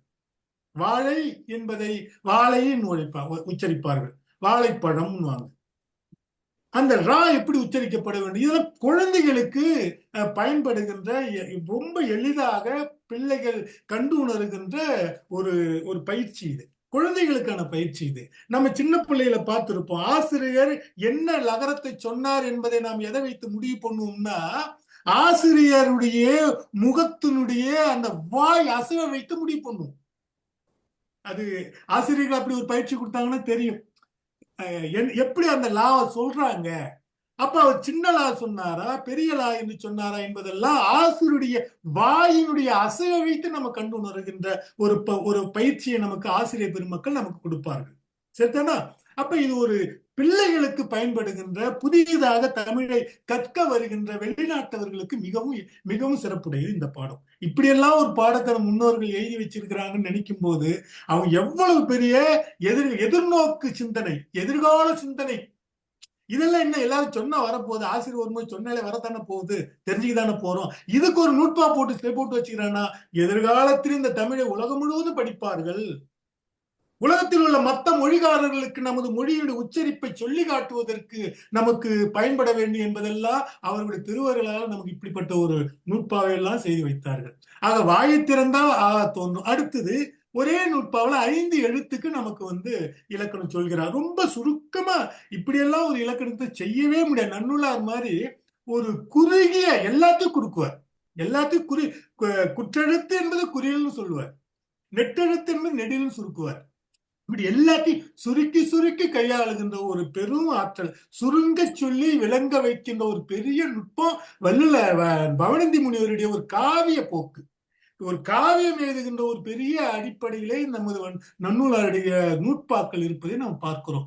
5 எழுத்துகளுக்கு ஐ அங்கா போடு இங்க எழுதியிருக்கிறார் பாருங்க. அதாவது ஈன்னு அன்பல் முதல் நாள் விளிம்புற வருமேன்னு சொன்னா அது பெரிய விஷயம் இல்லை. ஆனா அதுக்கு மேல ஒரு சொல்லு இருக்குது, அங்கா போடு. மேல அங்காத்தல் வரும், அந்த வாயை திறக்கின்ற அந்த ஓசையோடு அன்பல் முதல் நாள் விளிம்புற வருமே. அன்பல் என்பது அதாவது முதல்ல இந்த இடத்துல ஒரு சின்ன விளக்கம். நாக்கை 3ஆக பிரிக்கலாம். அன்னத்தின் மேல் இருக்கின்ற அன்னத்தையும் 3ஆக, நாக்கையும் 3ஆக. அந்த எழுத்துகள் படுகின்ற அந்த தொழில் செய்கின்ற இடத்தை நாம் சொல்கின்ற போது அடி முதல் நா என்றாலும் அடிநா என்றாலும் உள்ள நாக்குடைய முதல் பகுதி, அந்த உள்நாக்கு இருக்குதுன்றாங்க, அதுதான் முதல் நா. இப்ப முதல் நா என்னொன்னே நம்ம நாக்குடைய நுனியை நினைக்க கூடாது. முதல் நா அடினான்னு சொன்னாங்கன்னா அது நாக்குக்கு அடியில அடி கடவால் பெரிய பல்லு இருக்குது பாருங்க, அது பேர் என்ன, கடவா பல்லா. கடவா பல்லுங்கிட்ட இருக்கின்ற நாக்கு அது மேல இருக்கின்ற கூரை, அதுக்கு பேரு முதல் நா, முதல் அன்னம் சொல்லணும். நடு இடை நா இடை அன்னம் என்பது நாக்கை நீங்கள் நடு மையத்தை வைத்து அதற்கு மேலே நேராக மேலே இருக்கின்ற நடு பையம் தான் இடை நா இடை அன்னம். சரிதானா? இப்ப அடுத்தது நுனிநா என்று வருகின்ற பொழுது உங்களுக்கு நாக்கு நுனியை எடுத்துக்கூடாது. நாக்குடைய அந்த முதல் பகுதி நுனினா என்றது அதையும் எடுத்துக்கலாம். நுனினா மேலே இருக்கின்ற பல்லுக்கு மேலே இருக்கின்ற பகுதி. அப்ப 3 பகுதிகளாக அந்த நாக்கு மேல் பகுதியும் கீழ்ப்பகுதியும் நாம் முதலில் பிரித்து கொள்ள வேண்டும். அந்த அடிப்படையில் தான் இப்போது நமக்கு அடுத்து வருகின்ற நூற்பாக்கெல்லாம் இருக்கும். அடிப்பகுதி, இடைப்பகுதி, முனைப்பகுதி, அதை தொடர்ந்து பல்லுனுடைய முனையை தொடுகின்ற பகுதி, அதை தொடர்ந்து உதடு என்று வரும். அப்ப அங்கிருந்து வெளியே நோக்கி எழுத்துகள் வருவதை வைத்துத்தான் அங்க முறைமையிலே உங்களுக்கு காஞா முதலிலே வைத்து சாஞா பின்னாலே வைத்து அந்த ஓசை வெளியே வருகின்ற அந்த உடைமையை வைத்து வல்லினத்தை முதலிலும் மெல்லினத்தை இரண்டாவது இணை எழுத்து இரண்டாவது வைத்ததெல்லாம் அந்த முறைமையில் சென்ற வாரம் நாம் பார்த்தோம். அடுத்து உங்களுக்கு ஈ என்ற 5 உயிரெழுத்துலாம் அங்காப்புடன் அன்பல்லும் என்பது என்ன என்றால் அந்த நம்ம மேல் பல் இருக்குது இல்லைங்களா, அன்பல் மேல இருக்கின்ற பல் இருக்குதுங்களே, அந்த பல் அந்த நீட் அந்த வட்டத்தை வரிசையை அப்படியே வச்சுங்க. அந்த வரிசையா அந்த மேல இருக்கின்ற அந்த பல்லு, இந்த பக்கம் இருக்கிற பல்லு, இந்த பக்கம் இருக்கிற பல்லு, அதுக்கு அன்பல்னு சொல்வது வழக்கம். ஏன் இது அன்பல்னு வச்சாங்கன்னா, அன்பன் வினைத்தொகையாய், அதாவது முக்காலத்துக்கும் உரிய ஒரு வினைத்தொகையாக நா விளிம்பு அணுகுவதற்கு காரணமாகிய பல் என்று அதற்கு ஒரு பெயர் ஆயிற்று. அன்பல் என்ற பெயர். அது போய் அதுல இந்த நாக்கு விளிம்பு போய் அதுல ஒட்டுதான். அதனால அன்பல் என்ற அணுகுகின்ற பல், இது போய் அணுகுகின்ற நாக்கும் இந்த பல்லும் போய் அணுகுகின்ற பல் என்பதால் அன்பல் என்று பெயர் பெற்றது. ஒலித்தலுக்காகிய நா விளிம்பு முன்வாய்ப்பல்லை அணுகுவதால். புரியுதுங்களா? இங்க அன்பல் என்பது என்ன காரணம் என்பதற்கான காரணத்தை நம்ம உரையாசிரியர்கள் காட்டுகின்ற இடம். ஒலித்தலுக்காக நா விளிம்பு, அதாவது நாக்குடைய சுற்றி இருக்கின்ற பகுதி, அதாவது ஈ நீ சொல்லி பார்த்தா உங்களுக்கு தெரியும். ஈ ஏ என்று சொல்லி பார்த்தா, ஐ என்று சொல்லி பார்த்தா அந்த நாக்குடைய விளிம்பு, 2 பக்கம் இருக்கின்ற விளிம்பு பல்லுடைய மேல் பல்லிலே போய் அந்த பல்ல போய் அணுகுவதால் அது அன்பல் என பெயர் பெற்றது. அந்த நீட் அப்படியே ரவுண்டா இருக்கிறது. பொதுவாக அந்த பெயர் அன்பல் பொதுவாக வழங்கப்படும். அப்ப முன்வாய் அணுகுவதா முன்வாய்ப்பல் அன்பல் எனப்பட்டது. சரி, அடுத்து 78வது நூற்பா ஓ ஓ அவ் இதழ் குவிப்பே. அது இதழ் குவிப்பேன் புணர்ச்சியில எழுதியிருக்கிற. இதழ்னா உதடு.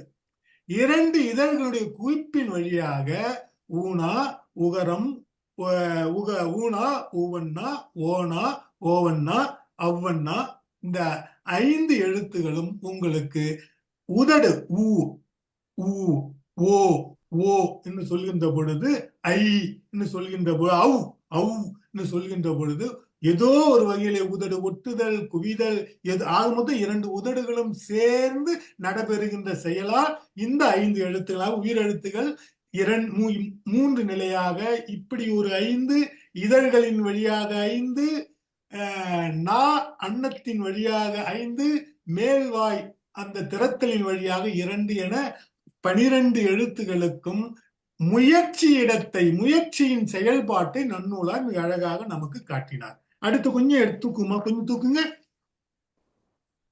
அதனுடைய நூற்பா அப்படியே வேகமா படிச்சுன்னு போயிடுவோம். அவற்றுள் ஆயிரண்டும் அங்காத்தியலும் ஈ ஐ என இசைக்கும் அப்பாலைந்தும் அவற்றோடன்ன அவைதாம் அன்பல் முதல் நா விளிம்புற உடைய. தொல்காப்பியருடைய எழுத்தறியாறு 86வது நூற்பா. அதே அவர் அடுத்து ஊனாவுக்கான அந்த நூற்பாவை சொல்கிறார். அவ்வென இசைக்கும் அப்பாலைந்தும் இதழ் குவிந்தியலும். மிக அழகாக 12 எழுத்துகளுக்கும் நூற்பாவில் தொல்காப்பியர் சொல்லி இருப்பதை நாம் காணலாம். அடுத்து உங்களுக்கு இலக்கண விளக்க ஆசிரியர் அவற்றுள் முயற்சியுள் ஆவா அங்காந்து ஐகான் அதனோடு அன்பல், அதனோடுனா அங்காத்தோடு, அதனோடு என்பது அந்த அங்காத்தோடு அன்பல் முதல் நா விளிம்புற தோன்றும் இதழ் குவிந்தியலும். இதுவெல்லாம் உங்களுக்கு அந்த சொன்ன இதுதான் அப்படியே இதுல இருக்குது. அவற்றுள் முத்துவெறி அவற்றுள் அங்காப்போடு வரும் என்ப. அதே முத்துவரியை ஏ ஐ அங்காப்பொடு மேல்வாய் பல்லடி நா விளிம்புற வரும். முத்துவரி அடுத்து ஊவுக்கு சொல்கிறார். ஊ ஓ ஓ ஔ இதற்குவே என்று முத்துவரிய வாசிரியர் நமக்கு காட்டுகின்ற இந்த நூற்பாவை நாம் பார்க்கலாம். அடுத்து உங்களுக்கு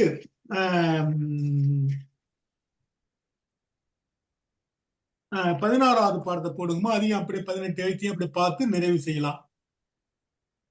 ஏன்னா இதற்காக மற்றொரு நாள் வைக்க வேண்டாம். எளிய பாடம் தான். எளிய பாடம். கா ஞா எங்கே பிறக்கிறது, சா ஞா எங்கே பிறக்கிறது, அப்படியே போகின்ற போக்கில் அப்படி விரைவாக பார்த்து விடலாம். மெய்யெழுத்துகளின் முயற்சியும் பிறப்பையும் நாம் அடுத்த பாடமாக பார்க்க போகிறோம். மிக அழகாக மிக அழகாக நூற்பாக்களை நன்னூலார் செய்திருக்கிறார். கிட்டத்தட்ட 2, 4, 6 எழுத்துகளுக்கு ஒரு நூற்பா. கொஞ்சம் பெருசாக்குமா. 6 எழுத்துகளுக்கு கேங்க, அதாவது எழுதுகின்ற போது இப்படிதான் எழுதுவாங்க. ஆனா நார்மலா இதுக்கு என்ன வரும்னா இக்கு இங்கு, இக்கு தோன்றுகின்ற இடம், இங்கு தோன்றுகின்ற இடம் பொருள் பார்க்கணும். நீங்க உயிர்மை எழுத்தா பார்க்க கூடாது. நூற்பா எழுதுகின்ற போது இப்படித்தான் எழுதப்படும். ஏன்னா மொழிக்கு முதலிலே நமது மொழியிலே மெல்லெழுத்துகள் தோன்றுவதில்லை. அதனால் இப்படி எழுதினால் இதற்கு பொருள் இக்கு தோன்றுகின்ற இடம், முதல் எழுத்து என்று சொல்லப்படுகின்ற 30 எழுத்துகளுக்குத்தான் இப்ப முயற்சியை நாம் தோன்றுகின்ற முயற்சியை நாம் பார்க்கிறோம். இந்த காஞா என்பது இக்கு இங்கு, இச்சி இஞ்சி, இட்டு இன்னு, முதலிடை நுனினா அன்னமுற முறை வருமே, அன்னமுறை முறை வருமே. அத மேல அழகா 3 முறை வைத்து வச்சிருக்கிறார். நிரல் நிறை பொருள்கோள் மாதிரி பாட்டுல நிரல் நிறை பொருள்கோள்னு ஒரு பாட்டு இருக்குது. அணியில முதல்ல ஒரு 3 அடுக்கி அந்த 3க்கான பதில அடுத்த வரியிலேயோ இல்லது எங்கேயோ அந்த பாட்டுக்குள் மற்றொரு இடத்திலே அதே வைப்பு முறையில் வைத்திருக்குமானா அது நிறை பொருள்கோள் அணியாகும் என்று இலக்கணத்துல ஒரு இடம் இருக்குது. இப்ப முதல் நிரல் நிறையாக அவர் நிறையாக வைத்திருப்பது கா ஞா என்ற 2, சா ஞா 2, டா நா. அப்ப 3 எழுத்துக்களை மிக நிரல் நிறையாக, நிரல் போன்று நிகழ்ச்சி நிரல் சொல்லுவாங்க இல்லையா, நிகழ்ச்சி நிரல் ஒரு நிகழ்ச்சிக்கு பிறகு மற்றொரு நிகழ்ச்சி வருவதுதான் நிகழ்ச்சி நிரல்னு சொல்லப்படும். அந்த அடிப்படையில் ஒன்றுக்கு பின் ஒன்றாக மிக அழகாக நன்னூலார் காங்க சகவும் தகவும் முதலிடை நுனினா அன்னம் முற, முதல் இடை நுனினா அன்னம் முறை வருமே.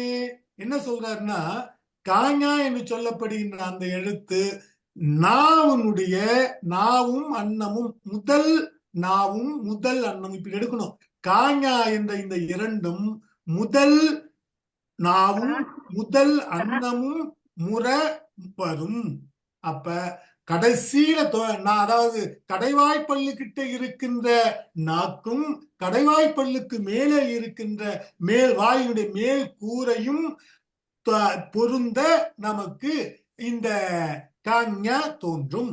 அதே மாதிரி சாஞா என்பது இடை, சாஞா இடை நாவும் இடை அன்னமும் முறை வரும். அப்படி பொருள் பார்க்கணும்.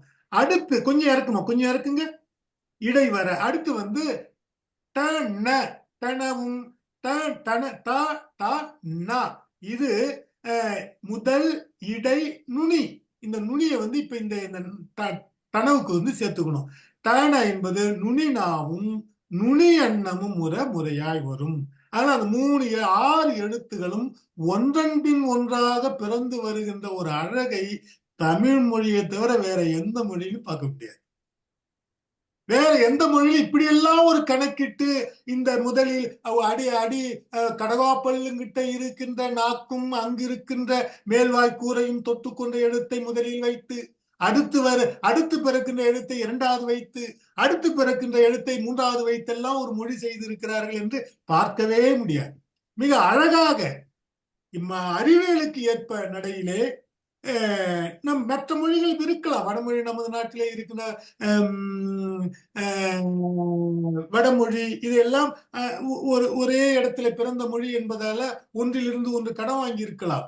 ஆனால் தமிழ் தனித்து தோன்றிய மொழி என்பதால் இந்த நுட்பங்கள் எல்லாம் தமிழனுடைய மதிநுட்பத்திலே ஏற்பட்டு தமிழன் தன்னுடைய எழுத்துக்களை அமைத்து கொண்ட விதம் மிக அருமையான விதம். எல்லா மேடைகளிலும் போய் இது சாதாரண பாட்டை நமக்கு சொல்லலாம். சாதாரணப்படி என் காணாங்கானா எப்படி வச்சாங்க தெரியுமா, சாணாங்கானா எப்படி வச்சாங்க தெரியுமா, டானானா எப்படி வச்சாங்க தெரியுமா என்று பெருமையோடு நம்ம மேடையில ஏறி சொல்லிக் கொள்ளலாம். நீங்களாம் உங்களுக்கு காலர் இருக்காது, ஜாக்கெட் இப்படி கொஞ்சம் தூக்கி விட்டுங்க. என்ன இப்படி சொல்லலாம், நம்ம பெருமையா சொல்லிக்கலாம். வேற மொழி, அந்நிய மொழிகள், வெளிநாட்டு மொழிகள் இப்படிலாம் இருக்கும்னு எனக்கு தெரியாது. ஒளியாளர்கள் அதை குறித்தான சிந்தனைகள், ஒளி அதாவது 2 ஒளி நுட்பங்களை எல்லாம் கண்டு உணர்ந்தவர்கள் இதை குறித்தான இன்னும் நிறைய செய்திகளை சொல்லக்கூடும். தமிழ் மொழி ஒப்பிட்டு பார்க்கின்ற போது தமிழ் மொழி பெருமை அவர்களுக்கு தெரியக்கூடும்.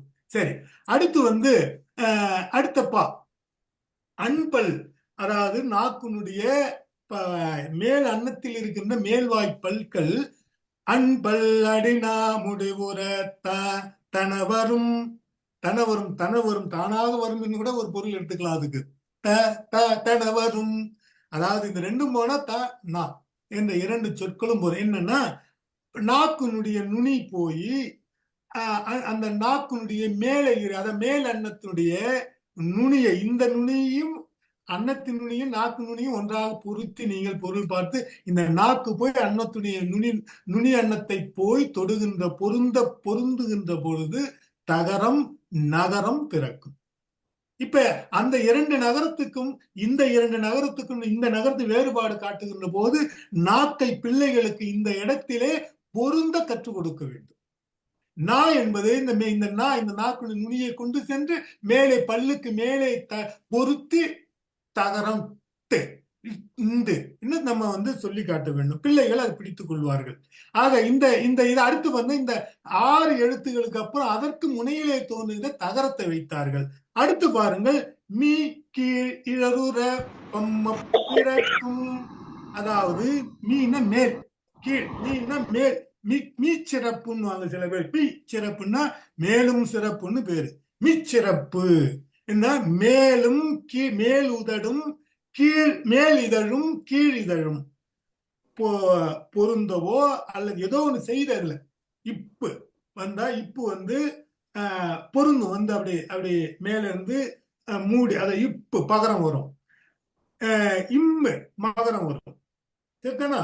ஆக இந்த 2 இதழ்களின் முயற்சியால் தொடுகின்ற பொழுது உங்களுக்கு பகரம் மகரம் தோன்றும் என மிக அழகாக இந்த இடத்திலே நமக்கு காட்டியிருக்கிறார். இதுல என்றாலும் அதை இரண்டும் ஈருதடுகள், அந்த மாத்திக்கணும், ஈருதடுகள் பொருந்த பிறக்கும் என்றாலும் பகரம் உள்ளிருந்து வரும் வாய்க்காற்றாலும் மகரம் மூக்கு காற்றாலும் பிறக்கும் என கொள்க.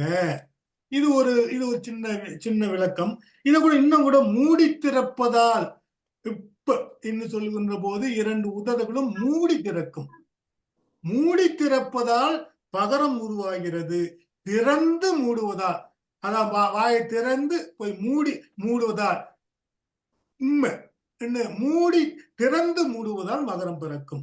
மூடி திறப்பதால் மகரம் பிறக்கும், திறந்து மூடுவதால் மகரம் பிறக்கும்.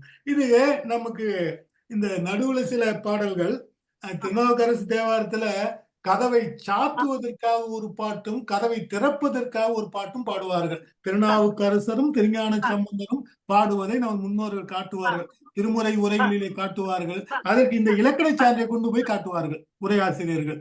அது வியப்பா இருக்கும். அப்படியெல்லாம் அவங்க செய்தாங்களான்னு நமக்கு தெரியாது. திருநாவுக்கரசர் பாட ஆரம்பிக்கும் போது கதவு அடைக்க பாடிய பாடல்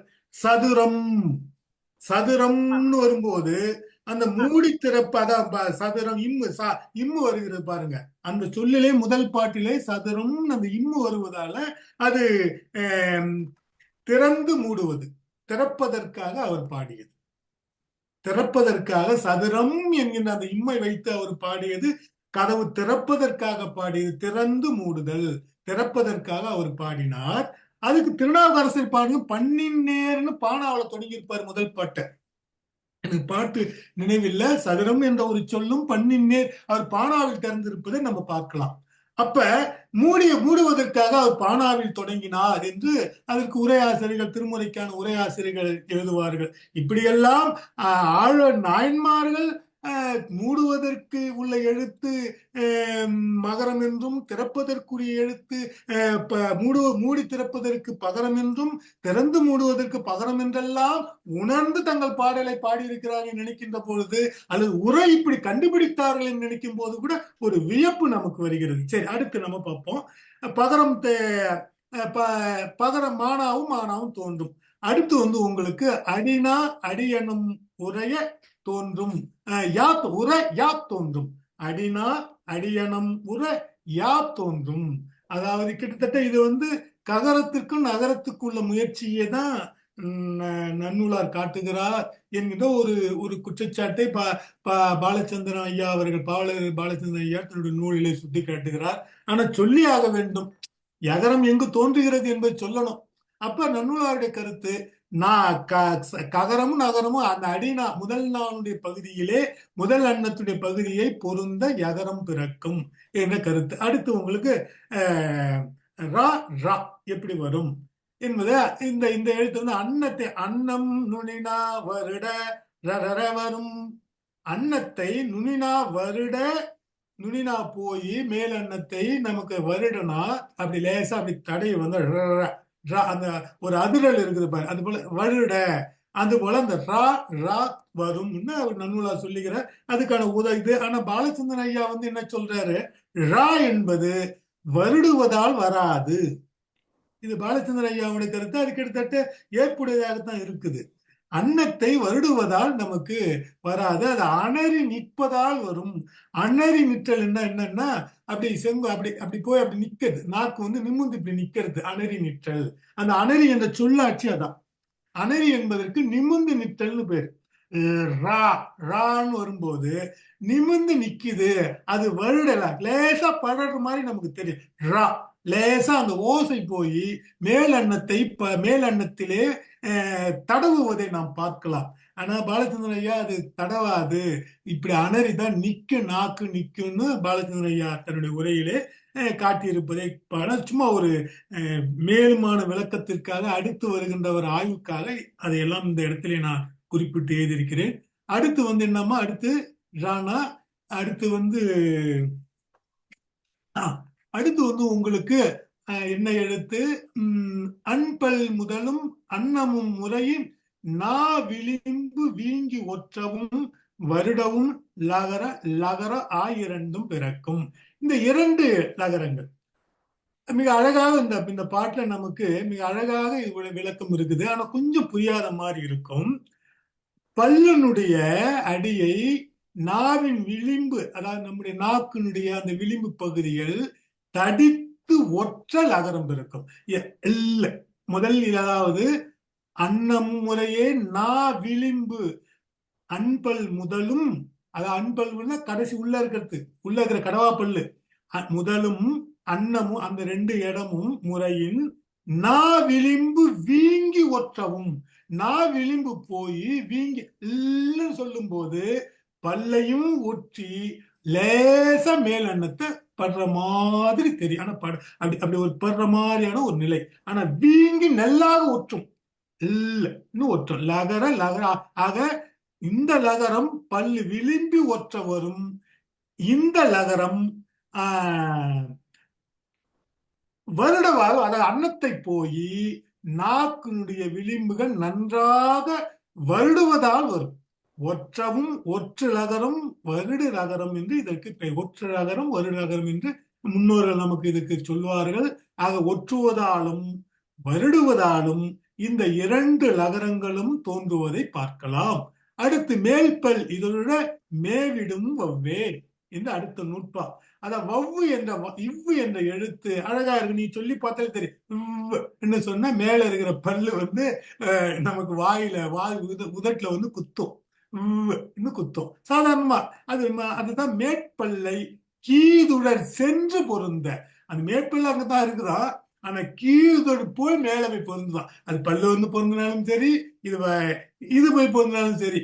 ஆக மொத்தம் பல் அது இருக்கின்ற இடம் இந்த இதோடு போய் அதுல பொருந்துவதோடு வகரம் தோன்றும் என்ற வகரத்துக்கான பிறப்பு.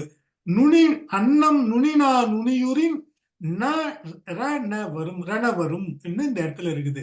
அதாவது வல்லின நகரமும் இடையின நகரமும் இருசுழியும் இந்த இரண்டு நகரமும் அன்ன நுனி அன்னத்து நுனி அதப்ப நாக்கு இருக்குதுங்களே, இந்த நுனி பல் இந்த இடம் பல்லு இருக்குது பாருங்க, இந்த பல்லுக்கு மேலுள்ள பகுதி, இந்த பகுதியை போய் நனியுரி நன்றாக பொருந்த.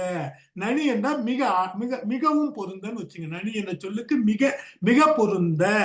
நனியுரின் ரணவரும் அன்னத்தை நானுனி சென்று நன்கு பொருந்த ரகரம் நகரம் பிறக்கும்னு உரை. இதுக்கு எல்லாரும் சொல்லுகின்ற உரைதான். ஆனா பாலச்சந்திரன் ஐயா என்ன சொல்றாரு, ரகரம் நனியுறாது. அவர் ஒரு புதிய கருத்தை இந்த இடத்திலே நமக்கு பதிவு செய்கிறார். ரகரம் நனியுறாது வருடும் என்க. இது பாவலரேது பாலச்சந்திரம். இது வரைக்கும் நமக்கு 18 எழுத்துகளுக்கான பிறப்பிடைன்னு ஒரு பெரிய செய்தி அல்ல. ஆனாலும் தொடக்க நிலை 1ஆம் வகுப்பு 2ஆம் வகுப்பு 3ஆம் வகுப்பு படிக்கின்ற மாணவர்களுக்கு இதை தெளிவாக சொல்லி தரும். எந்தெந்த எழுத்து எங்கெங்க பிறக்கிறது என்பதை சொல்ல வேண்டும். இந்த வரிசை முறை வைப்பு, இதனால் வைக்கப்பட்டது முறை வைப்பு என்பதை சொல்ல வேண்டும். கா முதல்ல வைத்ததுக்கான காரணம், காவுக்கு பக்கத்துல ஞா வைத்ததுக்கு காரணம் எல்லாம் அழகாக வாழ்வியலோடு ஒப்பிட்டு சொல்லணும். ஆண் பெண் எழுத்து என்பதை ஒப்பிட்டு சொல்லணும். சென்ற வகுப்புல நான் கா ஞா பக்கத்திலே வந்ததுக்கு ஞா பக்கத்திலே வாழ்வியலோடு உங்களுக்கு ஆண் பெண் என்கின்ற வாழ்வியல் நெறியை உங்களுக்கு சொன்ன பிள்ளைகளுக்கு அதெல்லாம் சொன்ன எளிதாக பதியக்கூடியது என்பதால் இந்த சார்பெழுத்துகளுடைய பிறப்பு என்பது வளரும் பிள்ளைகளுக்கு, தமிழை படிக்கின்ற பிள்ளைகளுக்கு மிக மிக முக்கியமான பாடம். இதுக்கு அப்புறம் உங்களுக்கு ஒரு புறநடையான ஒரு நுட்பம் எடுத்தல். அதாவது கா ஞா என்ற எந்த எழுத்தும் ஒரே இடத்துல பிறந்திருந்தாலும் அதை சொல்லுகின்ற வகையால் எடுத்து சொல்லு, வேகமாக சொல்லுதல், படுத்து சொல்லுதல், அதை கொஞ்சம் குறைவாக சொல்லுதல், நலிதல், இரண்டுக்கு இடைப்பட்ட இடையிலே சொல்லுதல், இந்த 3 நிலை உழைப்பிலே திரிவும் ஒவ்வொன்று எழுத்துக்கு ஒரே இடத்தில் அது பிறந்து வந்தாலும், ஞா என்பது ஒரே இடத்தில் பிறந்தாலும் சொல்லுகின்ற வகையால் தத்தமிழ் திரிவுன மாற்றம் சிறிது உளவா. ஒரே மாதிரி இல்ல, எடுத்தும் படுத்தும் நலிதும் உழைப்பில். இது இந்த பாடத்து இதுக்கு இன்னும் நிறைய விளக்கம் இருக்கிறது. நான் உங்களுக்கு அடுத்த வகுப்பிலே இந்த எடுத்தலுக்கும் படுத்தலுக்கான நிறைய உதாரணங்களோடு நான் உங்களுக்கான பாடங்களை சொல்லுகிறேன். ஆனா இந்த எடுத்து சொல்வதால் எந்த இடத்திலே எடுத்து சொல்ல வேண்டும், வினையை சொல்ல வேண்டுமா, எழுவாயை சொல்ல வேண்டுமா, இதுக்கெல்லாம் கூட உரையாசிரியர்கள் பல இடங்களில் நுட்பமான செய்திகளை எழுதியிருக்கிறார்கள். அதையெல்லாம் அடுத்த பாடத்திலே பார்ப்போம். ஆனா ஒரே இடத்திலே தோன்றினாலும் அவைகள் தத்தம் வேறுபாடு, சில சின்ன வேறுபாடு இருக்குது என்று மிக அழகாக சொல்லியிருக்கிறார். சரி, இந்த நுட்பாவோடு நமக்கு இந்த இடத்திலே பிறப்பியல் என்று சொல்லப்படின ஆயுதம் என்ற ஒரே ஒரு பிறப்பியல் அடுத்து வரும். ஆயுதம் எங்கே தோன்றுகிறது என்பதை குறித்து நம்ம அடுத்த வாரம், நேரம் கடந்து விட்டது, அடுத்த வகுப்பிலை பார்த்து பிறப்பியலை முடித்து நாம் அடுத்த இடத்திற்கு, நாம் அடுத்து பிறப்பியலுக்கு அப்புறம் உருவம், எழுத்துகளின் உருவத்தை குறித்து, எப்படி உருவங்களுக்கான வாய்ப்புகள், தொல்காப்பியர் என்ன சொன்னார், அந்த காலத்திலே இருந்த எழுத்துகளுக்கான உருவங்கள் அமைப்பு, சில எழுத்துகள் குறில் எழுத்துகள் புள்ளியிட்டு எழுதப்பட்டன, பிற்காலத்திலே அவைகள் மாற்றப்பட்டன.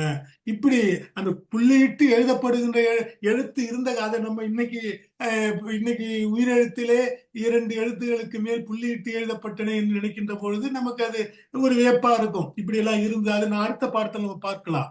ஆனால் புள்ளி, எல்லா எழுத்துகளும் புள்ளி வைத்து ஒரு பாட்டு எழுதினாங்க. புரோலிகைன்னு அதுக்கு பேரு, யாப்பெருங்கலக்காரியை காட்டும். புரோலிகை என்ற பாட்டு எல்லா எழுத்துகளும் புள்ளி பெற்று வருமானு எழுதினாங்க. உரை எழுதிய ஆசிரியர் கூட அதற்கான விளக்கத்தை யாப்பெருங்கலத்திலே எழுதல. எல்லா எழுத்துகளும் புள்ளி பெற்று வரும் ஒரு பாட்டுன்னா எப்படி தமிழிலே புள்ளி பெற்று வரும்? மொழிக்கு முதலிலே எந்த பாட்டும் புள்ளி பெற்று வராது, மொழி முதல் எழுத்து புள்ளி பெற்று வராது. அதுவே எல்லா எழுத்தும் புள்ளி வச்சா எப்படி படிக்க முடியும்? படிக்க முடியாது, சொல்ல படிக்க முடியாது அல்லவா? ஆனால் அப்படி ஒரு பாட்டு, எல்லா இடத்தும் புள்ளி பெற்று வருகின்ற புரோலிகை என்ற ஒரு பாட்டு தமிழ் இலக்கியத்திலே இருக்கிறது. அது உதாரண பாட்டு எடுத்து காட்டியிருக்கிறார்கள். ஆனா உரையாசிரியர்கள் அதை இப்படித்தான் வரும் என்பதை கண்டுணர்ந்து சொல்லவில்லை. உரை இல்லை அதுக்கு. நான் அது ஒரு 6-7 வருஷமா வச்சிருந்த பார்த்து அதுக்கப்புறம் தொல்காப்பியர் நூற்பா வைத்துத்தான் அதுக்கு உரையை கண்டுபிடித்தேன். அப்ப உருவங்கள் எப்படி அமைகின்றன என்பதை எல்லாம் நாம் அடுத்த வகுப்பிலே பார்க்கலாம் என்பதை சொல்லி இந்நேரம் வரை நீங்கள் இந்த இந்த பாடத்தை செவிமடுத்ததுக்கு உங்கள் அனைவருக்கும் அன்பு பாராட்டி நன்றி கூறி நிறைவு செய்கிறேன். ஐயங்கள் இருப்பின் நீங்கள் கேட்கலாம்.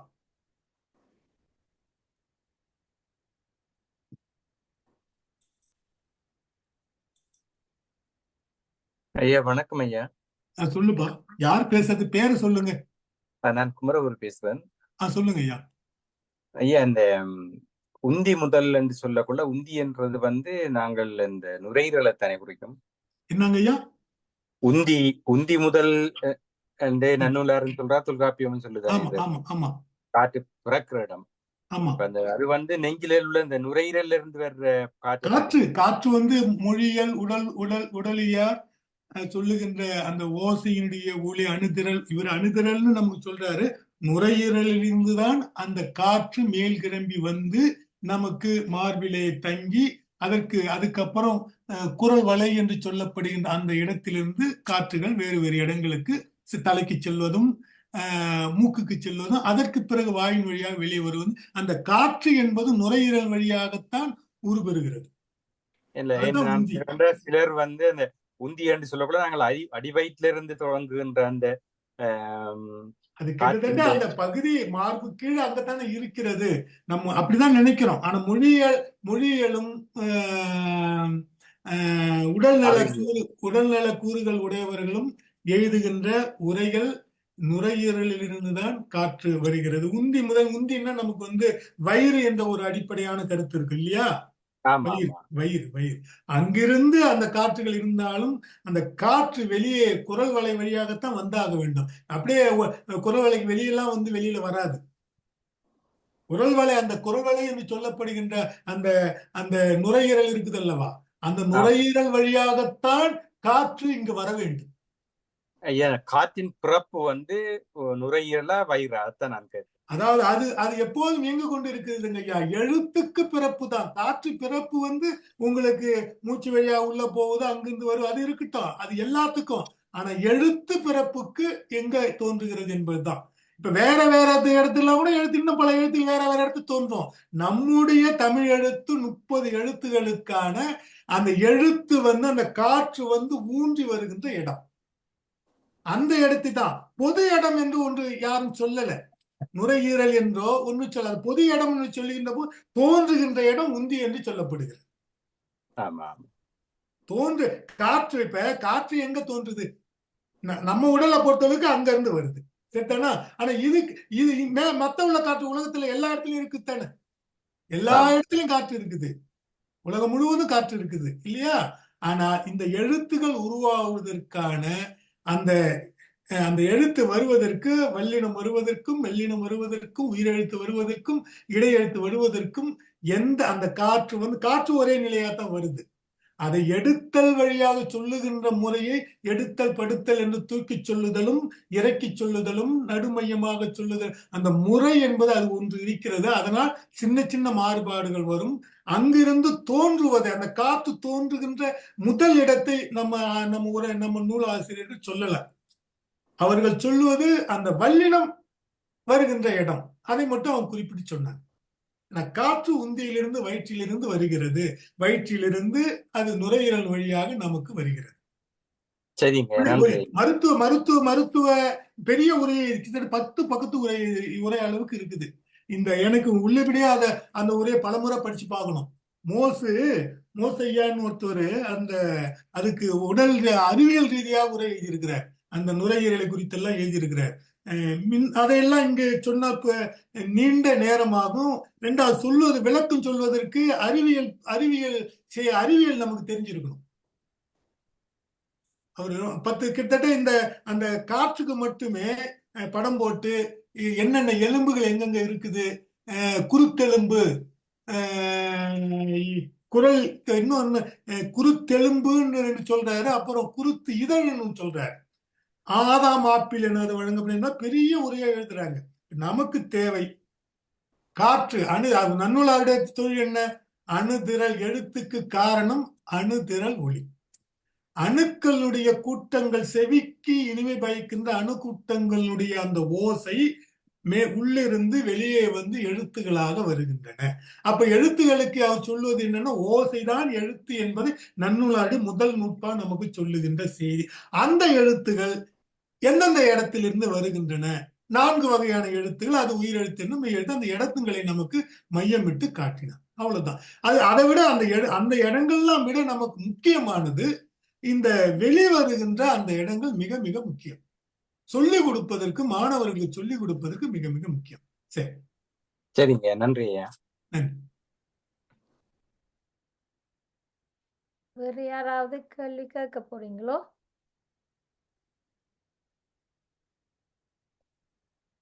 காணில மாஸ்டர் அரையம். பேராசிரியர் ஐயா கொஞ்சம் பேசுங்களா ஐயா? ஐயா சுசி ஐயா கொஞ்சம் பேசுங்க. ஒரு 5 நிமிஷம் மாணவர்களுக்கு ஏதாவது செய்தி சொல்லுங்க ஐயா. உங்களுடைய ஒலி வாங்கி எடுத்துட்டு சொல்லுங்க ஐயா. ஒலி அடைக்கப்பட்டு இருக்கிறது. இருக்கிறீங்களா? வீடியோ வேலை செய்தது மாஸ்டர் திருப்பி காணையில எடுத்துட்டார். ஐயா வந்து திருச்சியில நான் ஒரு முறை தொல்காப்பியர் மன்றம் திறப்பதற்காக நான் சென்றிருந்தேன். கரூர் என்று நினைக்கிறேன். கரூருக்கு போகணும். அங்க முனைவர் கடவுர் மணிமாறன் என்று ஒரு பெரிய புலவர், சிறந்த கவிஞர், சிறந்த இலக்கணவாதியும் கூட. அவர் ஊரிலே தொல்காப்பியர் மன்றத்தை திறப்பதற்காக நாங்கள் செல்கின்ற போது அன்றைய தொல்காப்பிய மன்ற திறப்பு விழாவை சிறப்புரை ஆற்றியவர் நமது வாளன் ஐயா சூசி ஐயா தான் அன்னைக்கு சிறப்புரை செய்தார். நான் அப்ப வந்து தொல்காப்பியர் தலைவர் என்ற அடிப்படையிலே நான் போயிருந்தேன். மன்றத்தை திறந்து வைப்பதற்காக போயிருந்தேன். மிக சிறந்த உரை. தொல்காப்பியத்திலே மிக ஆழங்கால் பட்டவர். தொல்காப்பியத்தை கூட நாம் ஐயா வைத்து பாடம் நடத்துவதற்கு வாய்ப்பு இருந்தால் தொடர்ந்து பாடம் நடத்தலாம். ஏன்னா நான் இந்த நன்னூலை முடிப்பதற்கு எவ்வளவு நாள் ஆகும் தெரியல. மற்றொரு பாடம் தொல்காப்பியம் இதன் ஊடாக நடத்தி கொண்டு வந்தால் அடுத்து வர தலைமுறைக்கு நமக்கு பயன்படும். ஐயா இருக்கிறீங்களாங்க ஐயா? ஐயா போயிட்டாருன்னு நினைக்கிறேன். இருக்கிறார். அவர் லைன்ல தான் இருக்கிறார். ஆனா போயிட்டார். இல்ல இருக்கிறார். அன்னைக்கு பேராசிரியர் இருக்குது பாருங்க. இருக்கிறார். அவர் இருக்கிறார். கதைக்கிறது கேட்கல. அவர் ஐயா மைக்கு எடுத்துட்டார். ஐயா கதை பேசுங்க ஐயா. அவர் எடுத்துட்டார் மைக். சரி ஐயா, ஏதோ காரணத்தால அவருடைய மலர்கள் என்ன டென்மார்க் மலரா இது நல்லா இருக்குது. நாம இங்க டென்மார்க்ல இருக்கிறவங்க யாரும் இந்த மலரை போல. ஐயா வந்துட்டீங்களா ஐயா?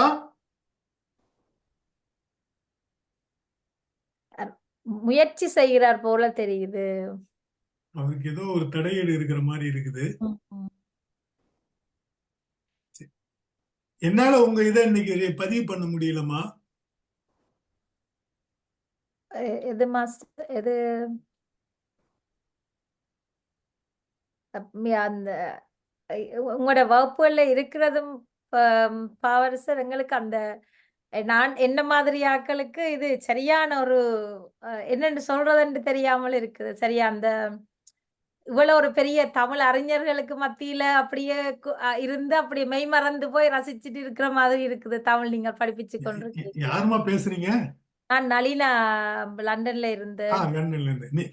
இங்க இருக்கிறியாமா? இங்க பாத்துக்கிறமா உன்ன.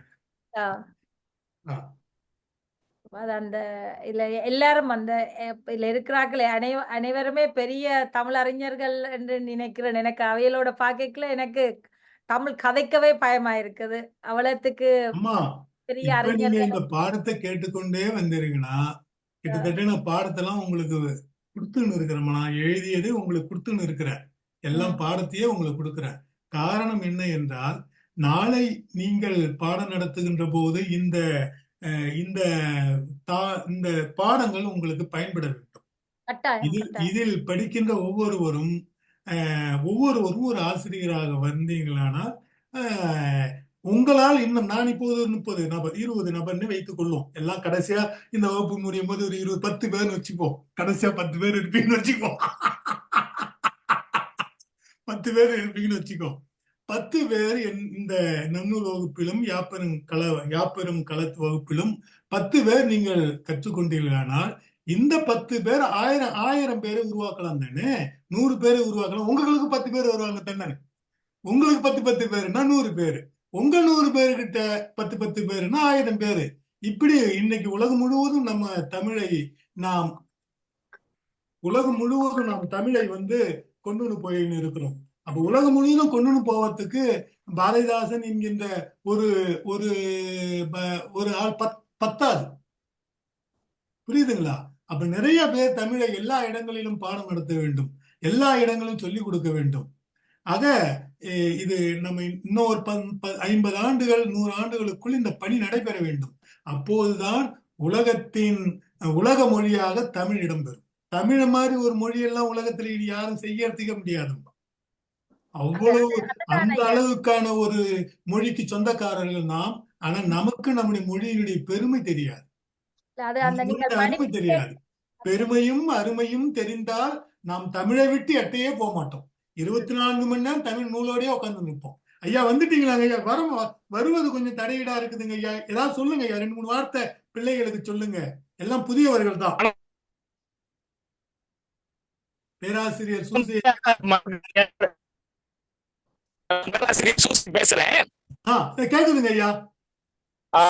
நீங்க ஒரு மிகச்சிறந்த மரபு கவிஞர். பலருக்கும் யாப்பிலக்கணம் சொல்லி கொடுத்து சிந்து பாடல்கள், வண்ண பாடல்கள் எல்லாம் சொல்லக்கூடிய அறிஞர். உங்களுடைய இந்த ஒரு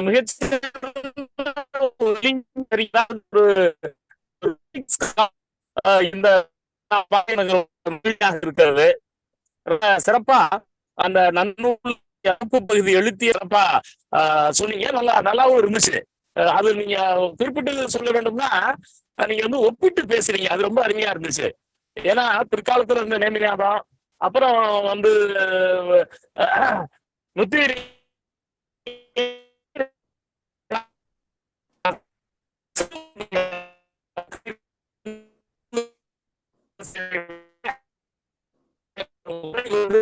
ரொம்ப அருமையா இருந்துச்சுங்க.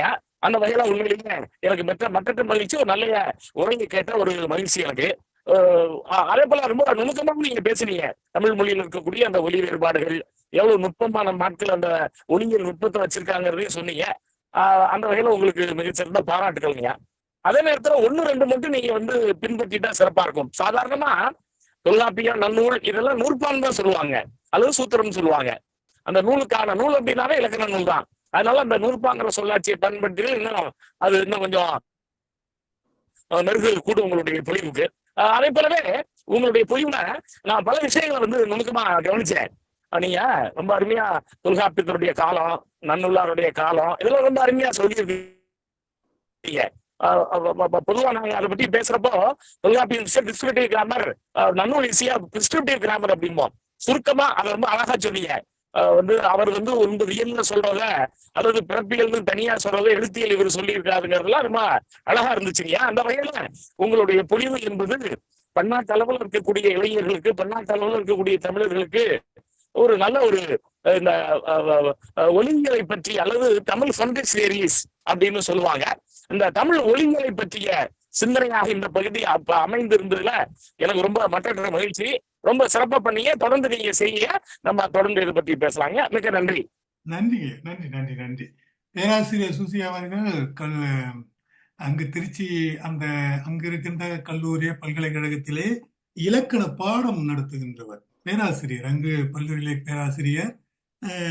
தனிப்பட்ட முறையிலே தொல்காப்பியின் மீது காதல் கொண்டவர், தொல்காப்பியின் மீது மிக ஈடுபாடு கொண்டவர். அதனால அவர் தொடர்ந்து நாங்கள் எல்லாம் திருச்சியில் தொல்காப்பிய மன்றங்கள்லாம் உருவாக்கினோம். தொல்காப்பியத்தை உலக அளவிலே பரப்ப வேண்டும் என்கின்ற ஒரு பேராசையால தொல்காப்பிய மன்றத்தை உருவாக்கினோம்.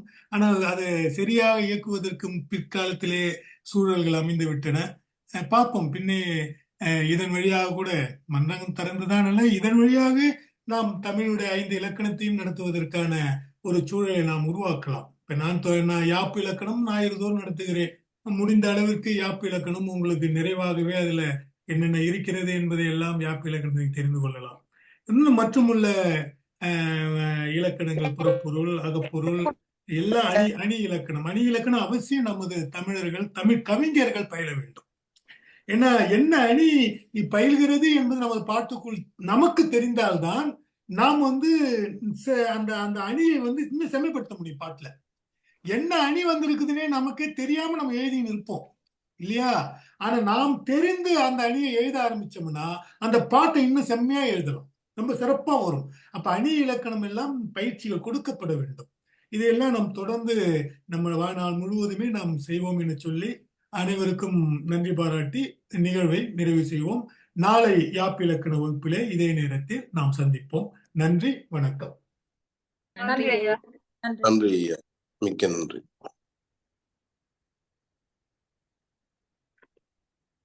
நன்றி ஐயா.